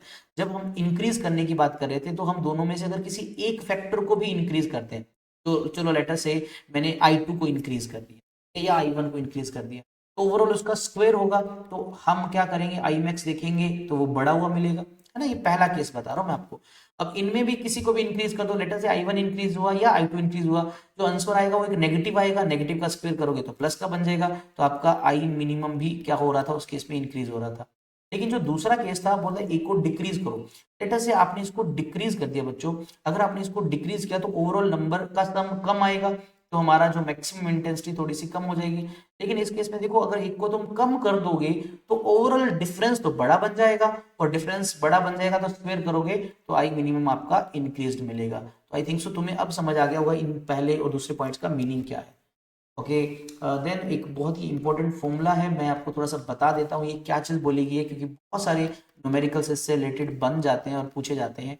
मान लीजिए बच्चों ये कोई एक स्क्रीन है और हमने क्या किया, इस पे ये सेंट्रल मैक्सिमा वाली लाइन में बना रहा हूँ, इस पे ये सेंट्रल मैक्सिमा वाली लाइन है, सारे डिस्टेंसेस से मेजर करने हमें। और मान लो यंग डबल स्लिट एक्सपेरिमेंट का वही सेम यहाँ पर एक स्लिट है और स्लिट यहाँ पर है, ज़्यादा स्लिट्स वगैरह नहीं दिखा रहा, कोई डी डिस्टेंस ये होता है, स्मॉल डी होता है। हमने क्या किया, इसमें कोई λ1 वेवलेंथ की लाइट यूज की और उसने यहाँ पर फ्रिंजेस बनाए। चलो मैं फ्रिंजेस भी आपको बना देता हूँ, लेट अस से उसने जो फ्रिंजेस बनाए वो कुछ ब्लू कलर के मैं दिखा देता हूँ बॉक्सेस वाइज। लेटर से इस तरह से फ्रिंजेस बन गई जिसमें ब्राइट डार्क बन गई, और मैंने कोई भी एक रैंडमली पॉइंट ले लिया, लेटर से यही पॉइंट ले लिया, ये ठीक है। तो यहां तक काफी सारी फ्रिंजेस बन गई होगी। तो लेटर से ये जो डिस्टेंस है बच्चों ये y है, और इस y के अंदर इस λ1 लाइट यूज करने से n1 number of bright fringes बन रही हैं या n1 number of dark fringes बन रही हैं, ओके। अब मैंने क्या किया, लाइट को चेंज कर दो, अब हम λ2 वेवलेंथ यूज करेंगे, और आपको पता है वेवलेंथ चेंज होते ही बीटा चेंज हो जाता है। अब हमारी क्या उतनी ही फ्रिंजेस बनेगी? नहीं सर, वो तो डिपेंड करता है इस पे वेवलेंथ पे, जब हमने इंक्रीज किया या फिर हमने डिक्रीज किया। लेट अस से फॉर एन एग्जांपल मैंने माना कि हमने थोड़ा सा इंक्रीज कर दिया, तो अब शायद फ्रिंजेस की जो विड्थ है वो पहले से बच्चों ज्यादा होगी, है ना। तो मैंने ये मान लिया फ्रिंज विड्थ हमारी इतनी है, तो इतने साइज की फ्रिंजेस बनेंगी, ठीक है। इस तरह से फ्रिंजेस बन रही है, और यहाँ आपको बराबर नहीं बनती दिखेगी। लेटर से y1 में इसने n2 नंबर ऑफ फ्रिंजेस बना दी, यहाँ तो तुम्हें बराबर नहीं दिख रही, लेटर से इसने n2 नंबर ऑफ फ्रिंजेस बना दी। सेम डिस्टेंस के अंदर ध्यान रखना, y डिस्टेंस में अगर उसने n1 फ्रिंजेस बनाई और y डिस्टेंस में दूसरे ने n2 फ्रिंजेस बनाई, कब? जब ये λ1 यूज किया, ये λ2। अब दोनों का y डिस्टेंस तो सेम है, अगर दोनों का y डिस्टेंस सेम है तो y का फॉर्मूला क्या होता है? अगर हमें ब्राइट यूज कर रहा हूं तो कंस्ट्रक्टिव वाला फॉर्मूला यूज करूंगा, तो मैं लिख सकता हूं n1 λ1 d by small D, और दूसरे के लिए क्या लिखूंगा n2 λ2 d by small D. अब डी और डी तो दोनों सेटअप के लिए सेम है, तो हमारे पास क्या आ गया n1 lambda 1 is equals to n2 lambda 2। तो अगर मुझे इन चारों में से 3 चीज पता हो तो मैं आंसर निकाल सकता हूँ। लेट अस से किसी क्वेश्चन में कहा भाई 5000 एंगस्ट्रॉन की जब लाइट यूज की तो भाई 20 फ्रिंजेस बन रही हैं। अब मैं 7000 की बजाय लेट अस से 4000 यूज करता हूँ तो अब कितनी फ्रिंजेस बनेगी सेम डिस्टेंस पे। तो हम इस फॉर्मूले का यूज कर सकते हैं, इस कॉन्सेप्ट का यूज कर सकते हैं। इवन कुछ क्वेश्चन में ऐसे भी बोल सकता है आपको, लेटर से कि आपने कोई लैम्डा 1 वेवलेंथ यूज किया और उस केस में 15 फ्रिंजेस बन रही हैं, ठीक है, ब्राइट फ्रिंजेस बनी है, तो उसी सेम 15वीं फ्रिंज पे दूसरे की लेटर से 20वीं फ्रिंज मिल रही है तो उसकी वेवलेंथ बताओ। तो मतलब आपको n1 n2 की वैल्यूज लैम्डा 1 लैम्डा 4 इन बच्चों 4 वैल्यूज में से कोई 3 देके आपसे पूछा जा सकता है, ठीक है। जनरली आपको लैम्डा 1 लैम्डा 2 गिवन होता है, लेकिन कुछ केसेस में n1 n2 भी गिवन होता है। n1 n2 का एग्जांपल मैंने अभी बोला, जैसे दोबारा रिपीट कर रहा हूँ। लेटर से किसी क्वेश्चन में कहा भाई एक स्क्रीन पर फिफ्थ जो मैक्सिमा है, फिफ्थ मैक्सिमा मतलब बच्चों फिफ्थ ब्राइट जो फ्रिंज है उसके साथ दूसरे की थर्ड जो है ब्राइट कोइंसाइड कर रही है, ठीक है। तो यानी आपको एक की वैल्यू 5 दे दी n की और एक की वैल्यू 3 दे दी, जो पहले बोल रहा है उसको n1 बोल देंगे, दूसरे को n2 बोल देंगे। ऐसा क्वेश्चन में गिवन हो सकता है। और इवन ये डार्क की भी बातें बोल सकता है, मतलब एक ब्राइट और दूसरे का डार्क भी क्वेश्चन में मेंशनिंग हो सकती है। हम कुछ क्वेश्चन प्रैक्टिस कर लेंगे, आपको शायद समझ आ भी जाएगा मैं क्या बोल रहा हूँ। अब नेक्स्ट है एंगुलर फ्रिंज विड्थ। मैं वैसे हिंट थोड़ा सा दे चुका हूं, आपको याद होगा कि मान लो ये कोई एक फ्रिंज बन रही है, इस डिस्टेंस को तो बोलते थे लीनियर विड्थ, लेकिन वो सेंटर के साथ जो एंगल बनाती है उसको एंगुलर फ्रिंज विड्थ बोलते हैं। क्या बोलते हैं? Angular fringe width. और ये अल्फा जो है बहुत ही सिंपल है निकालना, बीटा बाई डी, यानी जो हमारे पास फ्रिंज विड्थ होती थी लीनियर, लीनियर फ्रिंज विड्थ जो होती है फ्रिंज विड्थ, तो हम बीटा से लिखते थे। अगर हम क्या करें, लीनियर फ्रिंज विड्थ निकालना चाहते हैं तो मुझे क्या करना है, एंगुलर फ्रिंज विड्थ को डी से मल्टीप्लाई करना है। एंगुलर फ्रिंज विड्थ को डी से मल्टीप्लाई करना है, यानी ये जो एंगल है अगर मैं उसको डी से मल्टीप्लाई कर दूंगा तो मेरे को बीटा मिल जाएगा। और आप यहाँ से आप एंगुलर फ्रिंज विड्थ निकालनी है तो बीटा बाई डी भी लिख सकते हो इसको। और आपको अगर याद होगा बीटा का जो फॉर्मूला था lambda D by small d है, इसमें इस कैपिटल डी को छोड़ दो तो ये जो टर्म बनी यही हमारा एंगुलर फ्रिंज विड्थ है, इसको अल्फा लिखता हूँ। तो beta is equal to alpha into d, यहाँ पर अल्फा क्या है हमारा लैम्डा बाई डी। आपको थोड़ी देर पहले एक चीज़ याद हुई, मैंने ये भी बताया था कि जो एंगुलर विड्थ है ये डी पे डिपेंड नहीं करती। अगर स्क्रीन उठा के थोड़ा पीछे रख दूंगा एंगल तो इतना ही बढ़ेगा, लेकिन ये लाइन आगे बीटा को इंक्रीज कर देगी। तो जो बीटा है वो डी पे डिपेंड करता है, अल्फा डी पे डिपेंड नहीं करता, ठीक है। ये आपको क्लियर होना चाहिए बच्चों, याद रखना है, आपका एमसीक्यू क्वेश्चन असर्शन रीजन बन सकता है। अब ये भी बहुत बहुत इंपॉर्टेंट क्वेश्चन बनता है, इस पे एग्जाम में पूछा गया है, ठीक है। एनसीईआरटी में एक दो लाइन में इसका थोड़ा सा हल्का सा डेरिवेशन दे रखा है, बट हमें डेरिवेशन नहीं, हमें इसको डायरेक्ट समझना है। देखिए बच्चों, अब ये जनरली दो स्लिट्स होती है हमारी S1 S2, तो यहाँ से जो लाइट निकलती है स्क्रीन पे फ्रिंजेस बनती है, सबको पता है। और हम 90% केसेस में यही करते हैं कि दोनों की इंटेंसिटी सेम है, आई नोट आई नोट। लेकिन अगर आपको क्वेश्चन में बोल दे कि भाई यहाँ से जो लाइट आ रही है और यहाँ से जो लाइट आ रही है उनके बीच में कुछ बच्चों पहले से ही आपको कुछ फेज डिफरेंस दे दे, तो जो फ्रिंज बनेगी उसकी इंटेंसिटी कितनी होगी ये ध्यान रखना। हमने देखो आई नोट ही लेना है, ये इनकी इनिशियल, लेकिन फ्रिंज की इंटेंसिटी कितनी होगी ध्यान रखना अगर फेज डिफरेंस गिवन हो। तो इंटेंसिटी का जो फॉर्मूला होता है वो होता है 4 I naught cos square delta phi by 2। I naught हमें पता है पीक वैल्यू मैक्सिमम वैल्यू है, और कोस कोस ही है, डेल्टा फाई है फेज डिफरेंस। लेकिन 90% क्वेश्चन में अगर इस फॉर्मूले का यूज करना है तो बेटा आपको पाथ डिफरेंस जो है वो गिवन रहेगा, और आपको क्या करना पड़ेगा उससे डेल्टा फाई कैलकुलेट करना पड़ेगा, और डेल्टा फाई कैलकुलेट करके यहाँ पर इस फॉर्मूले में पुट करोगे और इंटेंसिटी मिलेगी। फॉर एग्जाम्पल आपको मैं बोल देता हूँ बच्चों, दो वेव हैं, उनका आपको कहा कि भी पाथ डिफरेंस है बच्चों वो लैम्डा बाई 2 गिवन है, तो बताओ उनके मिलने से जो फ्रिंज बनेगी उसकी इंटेंसिटी। तो हमें तो ये फॉर्मूला पता है, तो मुझे पहले डेल्टा फाई निकालना पड़ेगा। कैसे निकालना है? तो आपको फॉर्मूला बताया था, हमें पाथ डिफरेंस को मल्टीप्लाई करना है किससे बच्चों, 2 पाई बाय लैम्डा से। लैम्डा से लैम्डा कैंसिल, 2 से 2 कैंसिल, हमारे पास आया पाई। अब मैं यहाँ पर पाई पुट कर देता हूँ, तो 4 आई नोट कोस स्क्वेयर पाई/2 90 होता है, कोस 90 की वैल्यू शायद आपको पता होगा 0, 0 का स्क्वायर 0, सबको 0 बना देगा, तो हमारी जो इंटेंसिटी है वहाँ पर 0 होगी, तो शायद वहाँ पर बच्चों क्या बन रहा है, ये बन रहा है हमारा मिनिमा। ठीक है, तो इस तरह से कुछ भी क्वेश्चन हो सकता है, आपको ज़्यादातर चांस है पाथ डिफरेंस गिवन होगा, तुम्हें फेज निकालना पड़ेगा, फिर फॉर्मूले में पुट कर। ओके, कंस्ट्रक्टिव के लिए ध्यान रखना, आई नोट जो है वो क्या है, इंटेंसिटी है दोनों ही लाइट सोर्सेज की, S1 S2 की, वो सेम लेके चलते हैं।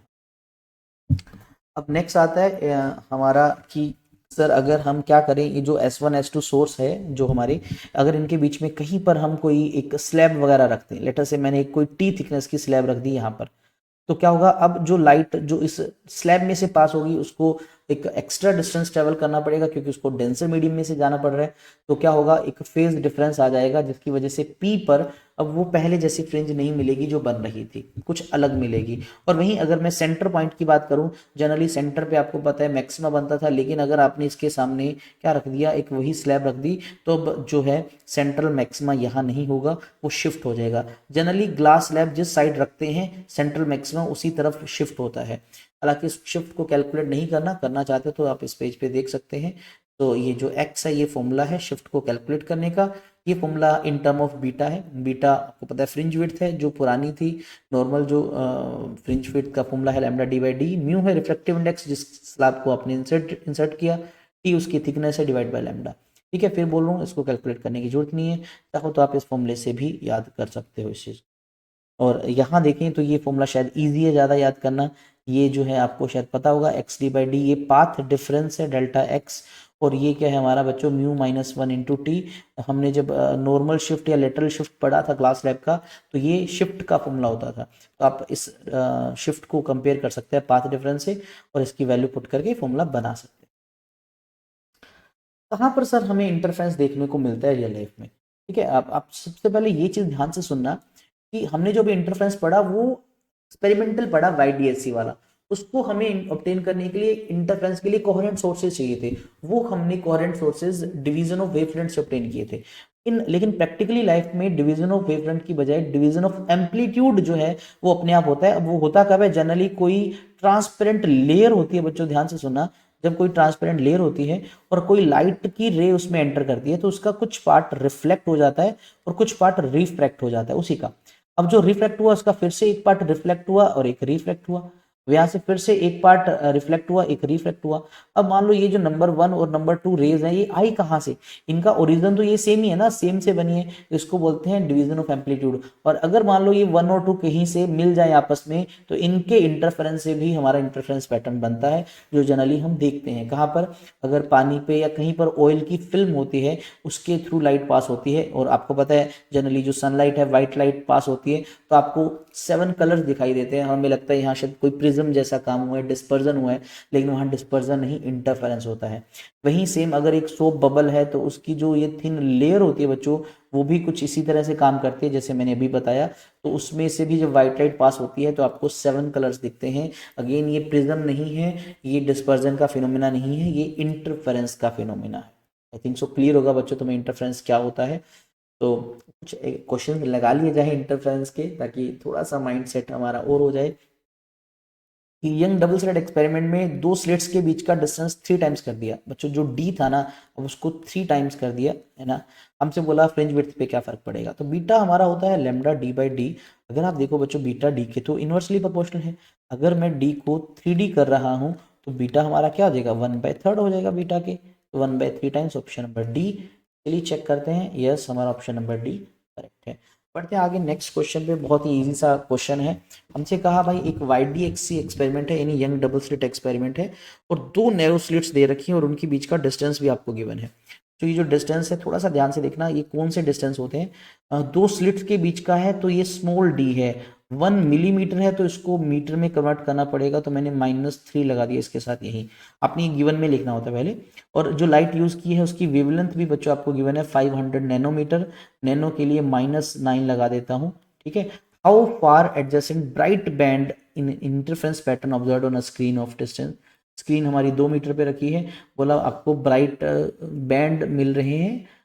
ठीक है, हाउ फार कितनी दूर, नहीं सॉरी, बोला हाउ फार अपार्ट, पार्ट, मतलब उनकी फ्रिंज विड्थ पूछ रहा है आपसे, सॉरी। फिर आपने बोला कि थर्ड ब्राइट सेंटर से कहाँ बनेगी, ये भी बताना है। पहले तो हम फर्स्ट पार्ट पे आते हैं। हमें पूछा क्या है, हमें पूछा भी वो जो ब्राइट बन रहा है बैंड, उसकी विड्थ बताओ, यानी हमें सेंट्रल विड्थ बतानी है भाई। बहुत ही इजी क्वेश्चन है। तो बीटा निकालने का फॉर्मूला आपको पता होगा, लैम्डा डी बाई डी। सब कुछ तो गिवन है। लैम्डा आपको गिवन है 500 मल्टीप्लाई बाई 10⁻⁹ है।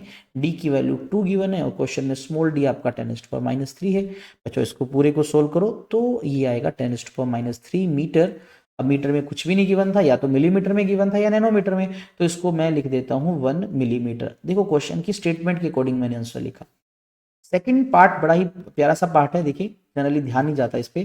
बोलता है थर्ड ब्राइट फ्रिंज, सभी ब्राइट फ्रिंजेस को कैलकुलेट करने का फॉर्मूला है हमारा ये, कि वो कहां पर है। थर्ड बोल दिया तो n की वैल्यू मुझे 3 पुट कर देनी है। बाकी लैम्डा डी बाई डी तो अभी हमने कैलकुलेट किया ना, ये 1 मीटर है, 1 मिलीमीटर। तो दोबारा भी कैलकुलेट कर सकते हो, मैंने डायरेक्ट यूज कर लिया। तो 3 मिलीमीटर डिस्टेंस है सेंटर से, यानी हमारा जो सेंटर है यहाँ से ठीक 3 मिलीमीटर डिस्टेंस पे आपको क्या मिल रहा होगा बच्चों, यहाँ पर आपको मिल रहा होगा थर्ड ब्राइट। ठीक है, ये चीज आपको क्वेश्चन में पूछी। आई थिंक सो क्लियर होगा, आंसर चेक कर सकते हैं। यस, चलिए नेक्स्ट क्वेश्चन। ये रिपीट हो गया क्वेश्चन, तो इसको मैं स्किप कर रहा हूँ, इसका आंसर डी था। ओके, चलिए ये क्वेश्चन रिपीट नहीं हो रहा। आपसे कहा यंग डबल स्लिट एक्सपेरिमेंट है, और अभी ध्यान से सुनना, क्वेश्चन में क्या कहा गया कि टेंथ ऑर्डर मैक्सिमा, मतलब जो 10वां मैक्सिमा है आपका, 10th ब्राइट की बात कर रहे हैं, are obtain at a point. ठीक है, मान लीजिए ये कोई पॉइंट है, यहाँ पर आपको 10वां ब्राइट मिल रहा है। कब?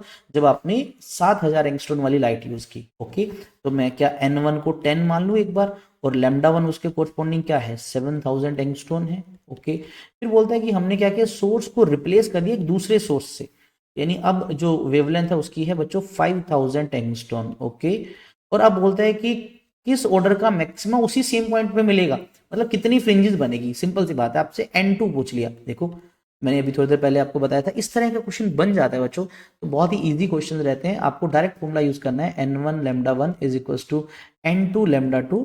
तो आपको क्या कैलकुलेट करना है इसमें, n2 कैलकुलेट करना है, तो क्या आएगा n1 lambda 1 divide by lambda 2। क्या मुझे एंगस्ट्रॉन को मीटर में कन्वर्ट करना है, कर सकते हो, अदरवाइज ये दोनों रेशो ही है तो कैंसिल हो जाएगा, तो कोई ज्यादा इफेक्ट नहीं पड़ेगा।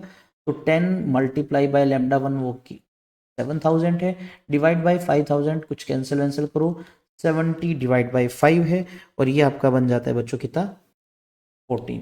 तो यानी इस पॉइंट पे 14 फ्रिंजेस बनेगी जब आप कम वेवलेंथ यूज करते हो। तो ऑब्वियस सी बात है यार, 5000 वाली लाइट यूज कर रहा हूँ, वेवलेंथ कम है, तो छोटी छोटी फ्रिंजेस बनेंगी, तो यहाँ पर इसकी 14 टोटल 14 फ्रिंजेस बन जाएगी। और वहीं 7000 वाली है, वेवलेंथ ज्यादा है, तो फ्रिंजेस की विड्थ ज्यादा होगी, तो सिर्फ 10 ही फ्रिंजेस बन पाएंगे उस सेम पॉइंट तक।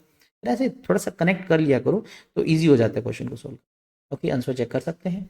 चलिए क्वेश्चन नंबर नेक्स्ट लगाते हैं। अब वो क्वेश्चन की बात कर रहे हैं, third dark fringe from central maximum and also find the foot. अच्छा, एक वो क्वेश्चन आपको याद होगा हमने किया था जिसमें 1 mm आया था हमारा जो डिस्टेंस आया था, अगर आपको याद होगा बीटा हमारा 1 mm आया था। कहता भाई उसी सेम क्वेश्चन जो डेटा गिवन था उसमें शायद कैपिटल डी मुझे याद आ रहा है 2 मीटर गिवन था, स्मॉल डी जो था हमारा वो 1 मिलीमीटर था, यानी 10⁻³ मिलीमीटर था, और लेमडा उस क्वेश्चन में 500 नैनोमीटर था, तो -9 लगा देता हूँ। ठीक है, ये क्वेश्चन में ऐसे गिवन था।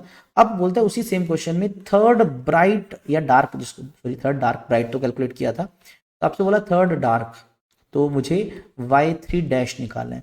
तो डार्क के लिए फॉर्मूला क्या होता है, 2n-1 lambda D by 2d। भाई सिंपल ये फॉर्मूला लगा दो, 2n, n की वैल्यू 3 पुट करता हूँ तो 6-1 5 लैम्डा डी बाई 2d, और ये लैम्डा डी बाई 2d हमने 1 कैलकुलेट किया था, तो मैं डायरेक्ट लिख देता हूँ ये 2.5 इंटू में 1 mm, तो हमारा 2.5 mm आया। ठीक है, ये आंसर आ गया फर्स्ट पार्ट का। अच्छा, सेकंड पार्ट में क्या बोलते हैं, also find the distance between fourth dark and sixth bright fringe on the same side. भाई 6 और 6 ब्राइट, तो y6 फोर्थ डार्क यानी y4 डैश, इन दोनों का डिफरेंस बताना है। तो भाई इसके लिए फॉर्मूला क्या लगेगा, n यानी 6 lambda D by small D minus 4 put करूंगा फॉर्मूले में, इस वाले में 4 2 8 -1 7 लैम्डा डी बाई 2d, तो अब देखो इनमें से कुछ कॉमन आ रहा है, yes lambda D by D को मैं कॉमन निकाल लेता हूँ, तो यहाँ से आया 6 माइनस 7/2, ये आपका 1 पता ही है हमें, डायरेक्ट मिलीमीटर में ध्यान रखना, ये मिलीमीटर है। और यहाँ से इसका एलसीएम ले लो, ये आया 2, 12 माइनस 7 कितना है बच्चों, 12 माइनस 5/2 2.5, तो इसका भी आया 2.5 मिलीमीटर। देखो इस तरह से क्वेश्चन करना है। तो पोजीशन वाला देखो फॉर्मूला कैसे यूज हो रहा है ये आपको माइंड में रखना है कि कैसे हम इनका यूज करेंगे। चलिए आंसर चेक कर सकते हैं, ये आपको दे रखा है। ओके अच्छा, बहुत ही सिंपल सा क्वेश्चन है बच्चों। एक और एक कहते हैं यंग डबल स्लिट एक्सपेरिमेंट है, 2 स्लिट जो है ना इज पेंटेड, उनको एक को पेंट कर दिया so that intensity of light जो उससे निकल रही है पहले के कंपैरिजन में हाफ है। तो आपको पता होगा सर, एक सोर्स ये है एक सोर्स ये है। अब लेटर से इनिशियली इसमें से आई नोट इंटेंसिटी थी, इसमें आई नोट है। अब क्वेश्चन में क्या कहा भाई, एक को शायद पेंट वेंट कर दिया, अब इंटेंसिटी एक में से आई नोट बाई 2 हो गई, दूसरा अभी भी उतना है, यानी डिक्रीज किया है एक इंटेंसिटी को। वैसे मैं ये केस तो मैं बता चुका हूँ, इससे क्या इफेक्ट पड़ेगा, चारों में से एक आंसर है। अब बहुत ही सिंपल है यार, मैंने थोड़ी देर पहले ही आपको बताया था, आई मैक्सिमम होता है आपका root I plus I1 plus root I2 का होल स्क्वायर, और आई मिनिमम का जो यानी मिनिमा जिसको हम बोल देते हैं root I1 minus root I2 का होल स्क्वायर। ठीक है, देखिए मिनिमा वाला हमेशा इंक्रीज होगा क्योंकि बीच में प्लस आई माइनस आई स्क्वायर होके प्लस बन ही जाना है, लेकिन इस वाले पे इफेक्ट पड़ेगा। तो थोड़ी देर पहले अगर मैंने बताया था कि एक की भी अगर इंटेंसिटी या विड्थ डिक्रीज करें तो क्या होता है बच्चों, जो आई मैक्सिमा है वो डिक्रीज हो जाता है और आई मिनिमा इंक्रीज हो जाता है। आई मैक्सिमा डिक्रीज होने का मतलब जो पहले ब्राइट था अब वो लेस ब्राइट हो जाएगा, कि ब्राइटनेस कम हो जाएगी, और जो डार्क था वो क्या हो जाएगा, थोड़ा सा ज्यादा ब्राइट हो जाएगा, वो लेस डार्क हो जाएगा, मतलब वहां लाइट पहुंच जाएगी।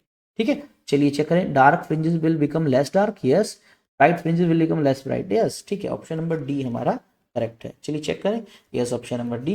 आई थिंक सो समझ गए होंगे क्यों ऐसा हुआ, मैं आपको ये पहले बता चुका हूँ। ठीक है, इस क्वेश्चन में कहा कि हमारा एक YDAC का सेटअप है जिसमें फ्रिंज विड्थ आपको ऑलरेडी गिवन है, बीटा तो मैं लैम्डा डी बाई डी लिखता हूँ, वो आपको 0.2 मिलीमीटर गिवन है। ओके, आपसे कहा कि जो वेवलेंथ है लाइट की लैम्डा, हमने उसको इंक्रीज कर दिया 10%। ओके, और जो सेपरेशन है यानी स्मॉल डी उसको भी इंक्रीज कर दिया 10%। तो हमें नई फ्रिंज विड्थ बतानी है। अब लॉजिकली बच्चों सोचो, लैम्डा और डी में जितना चेंज करेंगे ऊपर नीचे चेंज दोनों कैंसल आउट होगा, तो शायद बीटा सेम ही आएगा। फिर भी मैं आपको थोड़ा सा आइडिया दे देता हूँ कि अगर चेक करना हो, आपको पता है जो नया लैम्डा होगा वो क्या होगा, पुराना लैम्डा प्लस उसका 10% इंक्रीज हुआ, तो 10/100। तो सोल्व करते हैं बच्चों, तो एलसीएम आएगा 10, ये आ जाएगा आपका 11 लैम्डा बाई 10। इसी तरह से डी भी जो नया आएगा वो क्या आएगा, जो पुराना डी है उसका हमें 10% उसमें ऐड करना है, इतना इंक्रीज हो गया, तो ये हमारा हो जाएगा क्वेश्चन में 11D/10। अच्छा बच्चों, ये मैं क्यों करके बता रहा हूँ, रीजन हो सकता है किसी क्वेश्चन में एक को इंक्रीज और एक को डिक्रीज करने की बात करें, तो बस इंक्रीज है तो प्लस लगाना है, डिक्रीज है तो माइनस लगाना है। अब जो नया बीटा होगा आप देखें जरा, लैम्डा की जगह मैं 11 लैम्डा बाई 10 लिखता हूँ, कैपिटल डी सेम है, डी की जगह 11/10 डी लिखता हूँ, ये कैंसिल ही होगा, तो आपका लैम्डा डी बाई डी ही बचेगा जो कि ऑलरेडी कितना है 0.2 मिलीमीटर। तो फ्रिंज विड्थ सेम रहेगी, कोई चेंज नहीं आया। चलिए चेक कर लेते हैं आंसर, यस 0.2 mm ही रहेगा, मैंने आपको सोल्व करके बता दिया। नेक्स्ट क्वेश्चन है, आपसे कहा कि एक YDAC का सेटअप है, ये आपका एग्जाम इंपॉर्टेंट है क्वेश्चन, एग्जाम ओरिएंटेड क्वेश्चन मैं बता देता हूँ आपको। ठीक है, इस तरह का मैंने थोड़ा सा आपको आइडिया बताया था कि जो इंटेंसिटी ऑफ लाइट है किसी पॉइंट पे स्क्रीन पे बताना है हमें कितना होगा, लेकिन इसने पहले क्या दे दिया कि अगर पाथ डिफरेंस लैम्डा होता है तो इंटेंसिटी की वैल्यू के होती है। ओके, और अगर आपसे बोला पाथ डिफरेंस लैम्डा बाई 4 होगा तब इंटेंसिटी बताओ कितनी होगी। हम मान लेते हैं भाई, देखो दो सिचुएशन है, सिचुएशन नंबर 1 केस नंबर 1 जिसको बोल देते हैं बच्चों। ठीक है, तो आपको पता है इंटेंसिटी का जो फॉर्मूला होता है वो होता है 4I0 cos square phase difference by 2, यही फॉर्मूला होता है। अब इसने क्या बोला कि अगर हमारा फेज डिफरेंस जो है, फेज नहीं पाथ दे दिया ना इसने, तो हमने पहले केस पे पाथ डिफरेंस लेमडा दिया, इसके कोरस्पॉन्डिंग फेज डिफरेंस कैसे निकालेंगे। अच्छा, आप फेज डिफरेंस को डेल्टा फाई भी लिख सकते हो, सिंप्लीफाई भी लिख सकते हो, तो मैंने एक तरीका बताया हुआ है, path difference multiply by 2 pi divide by lambda, lambda से लेमडा कैंसिल, हमारा आया 2 पाई। अब इस फॉर्मूले में पुट करता हूँ और इंटेंसिटी को मुझे के लिखना है, तो k is equals to 4I0 cos square 2 pi by two cancel होके ये 180 बन जाएगा, कोस 180 -1 का स्क्वायर करते हैं +1 ही बचेगा, तो आपका 4i0 आया। तो के जो आया हमारा 4i0 है, ये पहले से मुझे पता लग गया। अब अकॉर्डिंग टू क्वेश्चन बच्चों, क्वेश्चन में क्या कहा कि पाथ डिफरेंस जो है डेल्टा एक्स वो λ/4 है, तो मैं इसके कोरस्पोंडिंग फेज डिफरेंस निकालता हूँ। तो λ/4 multiply by 2 pi by lambda से लैम्डा कैंसिल हुआ बच्चों, ये 2 इससे कैंसिल हुआ, तो हमारे पास आया phase difference pi by to होता है 90 डिग्री। मैं यहाँ सीधा भी लिख सकता हूँ 90 डिग्री। अब आपको पता है कि हमें इंटेंसिटी पूछी है, तो इंटेंसिटी का फॉर्मूला होगा 4i0 कोस स्क्वायर, और यहाँ पर 90/2, तो 90/2 45। कुछ बच्चे यहाँ पर ये डिवाइड करना भूल जाते हैं, फॉर्मूला ये है बच्चों, ये आपको पता होना चाहिए। 90/2 45, कोस 45 1/√2, 1/√2 का स्क्वायर करेंगे आपके पास क्या आएगा 1/2 आ जाएगा बच्चों, ये आ जाएगा 2i0। लेकिन हमें आंसर के की टर्म में बताना है, तो देखो के तो होता है 4i0, तो ये 2i0 है तो उसका हाफ हुआ, या फिर यहाँ से i0 की वैल्यू निकालो बच्चों इस केस से, तो i0 जो आया वो आया k/4, तो यहाँ i0 की जगह लिख दिया k/4, सोल्व करो क्या आएगा k/2, तो आपका जो रिजल्ट में इंटेंसिटी आएगी वो आएगी k/2, तो k/2 is your right answer. काफ़ी इंपॉर्टेंट क्वेश्चन है, फॉर्मूला बेस्ड, ठीक है, याद होना चाहिए आपको। चेक कर सकते हैं आंसर। हाँ अच्छा, जैसे इस क्वेश्चन में मैंने के ले रखा है, तो हो सकता है इनिशियली इसको आई यूज़ कर रखा हो, तो उसकी टर्म में भी बता सकते हैं, या कोई और लेटर यूज़ कर रखा हो, आप उसके अकॉर्डिंग क्वेश्चन कर सकते हैं। चलिए बात करते हैं एक बहुत ही इंपॉर्टेंट क्वेश्चन की, जो लास्ट ईयर ही एग्जाम में पूछा था, और बहुत सारे बच्चे गलत करके आए थे इसको, क्योंकि उनको पता ही नहीं था इसको सोल्व करना कैसे है। लेकिन ये क्वेश्चन बहुत ही ईजी क्वेश्चन है, लेकिन अभी आपने ध्यान से इसको समझना है।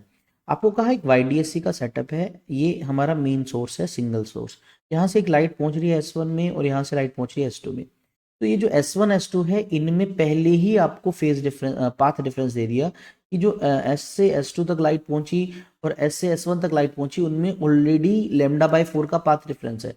इन जनरल जो हम करते थे बच्चों, इनका पाथ डिफरेंस हम 0 लेके चलते हैं, लेकिन अभी क्वेश्चन में आपको ऑलरेडी दे दिया। फिर आपसे पूछा गया कि अगर चलो इनका इनिशियल पाथ डिफरेंस है, अब इस स्क्रीन पे कहीं कंस्ट्रक्टिव होगा कहीं डिस्ट्रक्टिव होगा, उनका पाथ डिफरेंस का बताओ कि किन किन केसेस में कौन कौन सी पाथ डिफरेंस पे कंस्ट्रक्टिव बनेगा, कौन कौन सी पे डिस्ट्रक्टिव बनेगा, हमें ये बताना है बच्चों। अब हम फॉर्मूला बना लेते हैं, मैं आपको बता देता हूँ। देखिए इन नॉर्मल कंडीशन, मैं दोनों ही केस बताता हूँ। इन नॉर्मल कंडीशन तो शायद आपको पता होगा ΔX/D, हमने यहाँ पर एक ट्रायंगल बना के सोल्व किया था, आप डायरेक्ट भी यूज़ कर सकते हो। ये होता था बच्चों Y/D। तो ΔX जो है, जिसको हम पाथ डिफरेंस बोलते थे, उसका जो नॉर्मल फॉर्मूला होता है, जनरल फॉर्मूला होता है Y/d डिवाइड बाय D। इसको मैं इक्वेशन नंबर 1 बोल देता हूँ। अब क्या है, अकॉर्डिंग टू सिचुएशन नाउ, हमें गिवन क्या है बच्चों कि SS2 माइनस SS1 का पहले से ही पाथ डिफरेंस कुछ है। तो अब जो नया पाथ डिफरेंस आएगा ΔX डैश, वो क्या आएगा बच्चों, आपने जो पहले YD/D होता था उसमें ऐड कर देना है किसको, λ/4 को। बस ये काम करना है आपको, ठीक है, इतना ऐड कर देना है आपको, और ये नई इक्वेशन बन गई। अब हमें क्या है, हमें पूछा है पाथ डिफरेंस, तो हमारा ओरिजिनल पाथ डिफरेंस का फॉर्मूला तो ये होता है, ठीक है, तो हमें ये निकालना है। तो YD/D जो है वो क्या आएगा आपका ΔX डैश प्लस λ/4 माइनस आ जाएगा, सॉरी है ना, ये माइनस λ/4 आ जाएगा। अब क्या करना है बच्चों, इस फॉर्मूले में हमें इस ΔX डैश की वैल्यू पुट करनी है। तो कैसे, अगर कंस्ट्रक्टिव मुझे चाहिए तो पाथ डिफरेंस को मैं एन लेमडा मान लूंगा, प्लस माइनस एन लेमडा। और अगर मुझे डिस्ट्रक्टिव चाहिए बच्चों, तो क्या कर दूंगा मैं, ΔX डैश को 2n-1 λ/2 पुट कर दूंगा, प्लस माइनस साइन लगा सकते हो आप।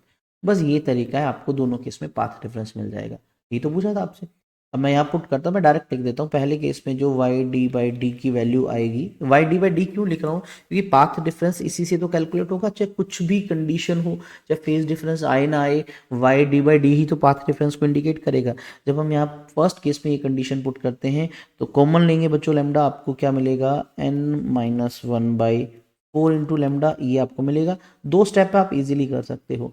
और अगर मैं इसमें ये पुट करता हूँ किसकी जगह बच्चों, ΔX की जगह ये वैल्यू, तो हमें जो मिलेगा YD/D, यानी जिसको हम पाथ डिफरेंस बोल रहे हैं, तो ये हमारे पास आएगा कुछ कॉमन लेने के बाद 2n-1 माइनस हाफ और यहाँ पर लैम्डा बाई 2 कॉमन आ जाएगा, या इसको थोड़ा सा सोल्व करते हैं तो आपका 4n-3 लैम्डा बाई 4 आ जाएगा। और यहाँ n की वैल्यूज़ की बात करें बच्चों, जनरली आपको याद होगा कंस्ट्रक्टिव की n की वैल्यू 0 से स्टार्ट करते हैं, 0 1 2 3 4, और यहाँ पर n की वैल्यू है 1 से स्टार्ट करते हैं, 1 2 3 4 कंटिन्यू चलता रहेगा।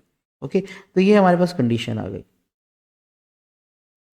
सेंट्रल ब्राइट अगर हमें बताना हो, वैसे पूछा नहीं क्वेश्चन में, तो हम इसका यूज करेंगे और यहाँ n को 0 पुट करके चलेंगे, ठीक है।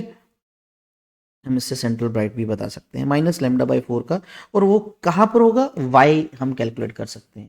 ये है पाथ डिफरेंस। अगर क्वेश्चन में आपसे पोजीशन पूछता तो हमें y कैलकुलेट करना पड़ता, तो आप y के लिए d और d को उस साइड ले जाएंगे। इस सेम केस में आप y निकालने के लिए कैपिटल D और स्मॉल d को राइट साइड में ले जाएंगे। तो ये क्वेश्चन था। दूसरा देखो, बहुत ही सिंपल सा है, क्या इफेक्ट पड़ता है इंटरफेरेंस पे अगर हम मोनोक्रोमेटिक की जगह व्हाइट लाइट यूज कर ले। तो मैं ऑलरेडी आपको डिस्कस कर चुका हूँ, याद हो, स्पेशल केसेस में सेंटर में व्हाइट बनता है, बाकी जो साइड्स हैं आप देखोगे साइड्स के अंदर आपको कलरफुल फ्रिंजेस दिखती है। सबसे पहले रेड मिलता है, फिर आपको ऑरेंज मिलेगा, फिर इस तरह से सीक्वेंस मिलता है। ओके, ये आंसर दे रखे बच्चों, हम चेक कर सकते हैं। नाउ अब इंटरफ्रेंस का टॉपिक हमारा खत्म हो गया है, अब हम बढ़ते हैं नेक्स्ट पार्ट की तरफ, डाइफ्रैक्शन की तरफ। तो ये एक ऐसा फिनोमिना था जो सबसे पहले रे ऑप्टिक्स के फेलियर के लिए रिस्पॉन्सिबल था, जहां लाइट की बेंडिंग हुई थी, और बेंडिंग की वजह से हम समझ पा रहे थे यार भाई लाइट अगर रे है तो वो बेंड तो हो ही नहीं सकती। लेकिन इस फिनोमिना ने ये बताया कि हाँ बेंडिंग तो होती है। तो इसी को स्पेशली एक्सप्लेन करने के लिए वेव नेचर का कॉन्सेप्ट आया। सिर्फ ऐसा ही नहीं, हालांकि इंटरफेरेंस को भी वेव नेचर से एक्सप्लेन करते हैं और भी कई फिनोमिनाज होते हैं।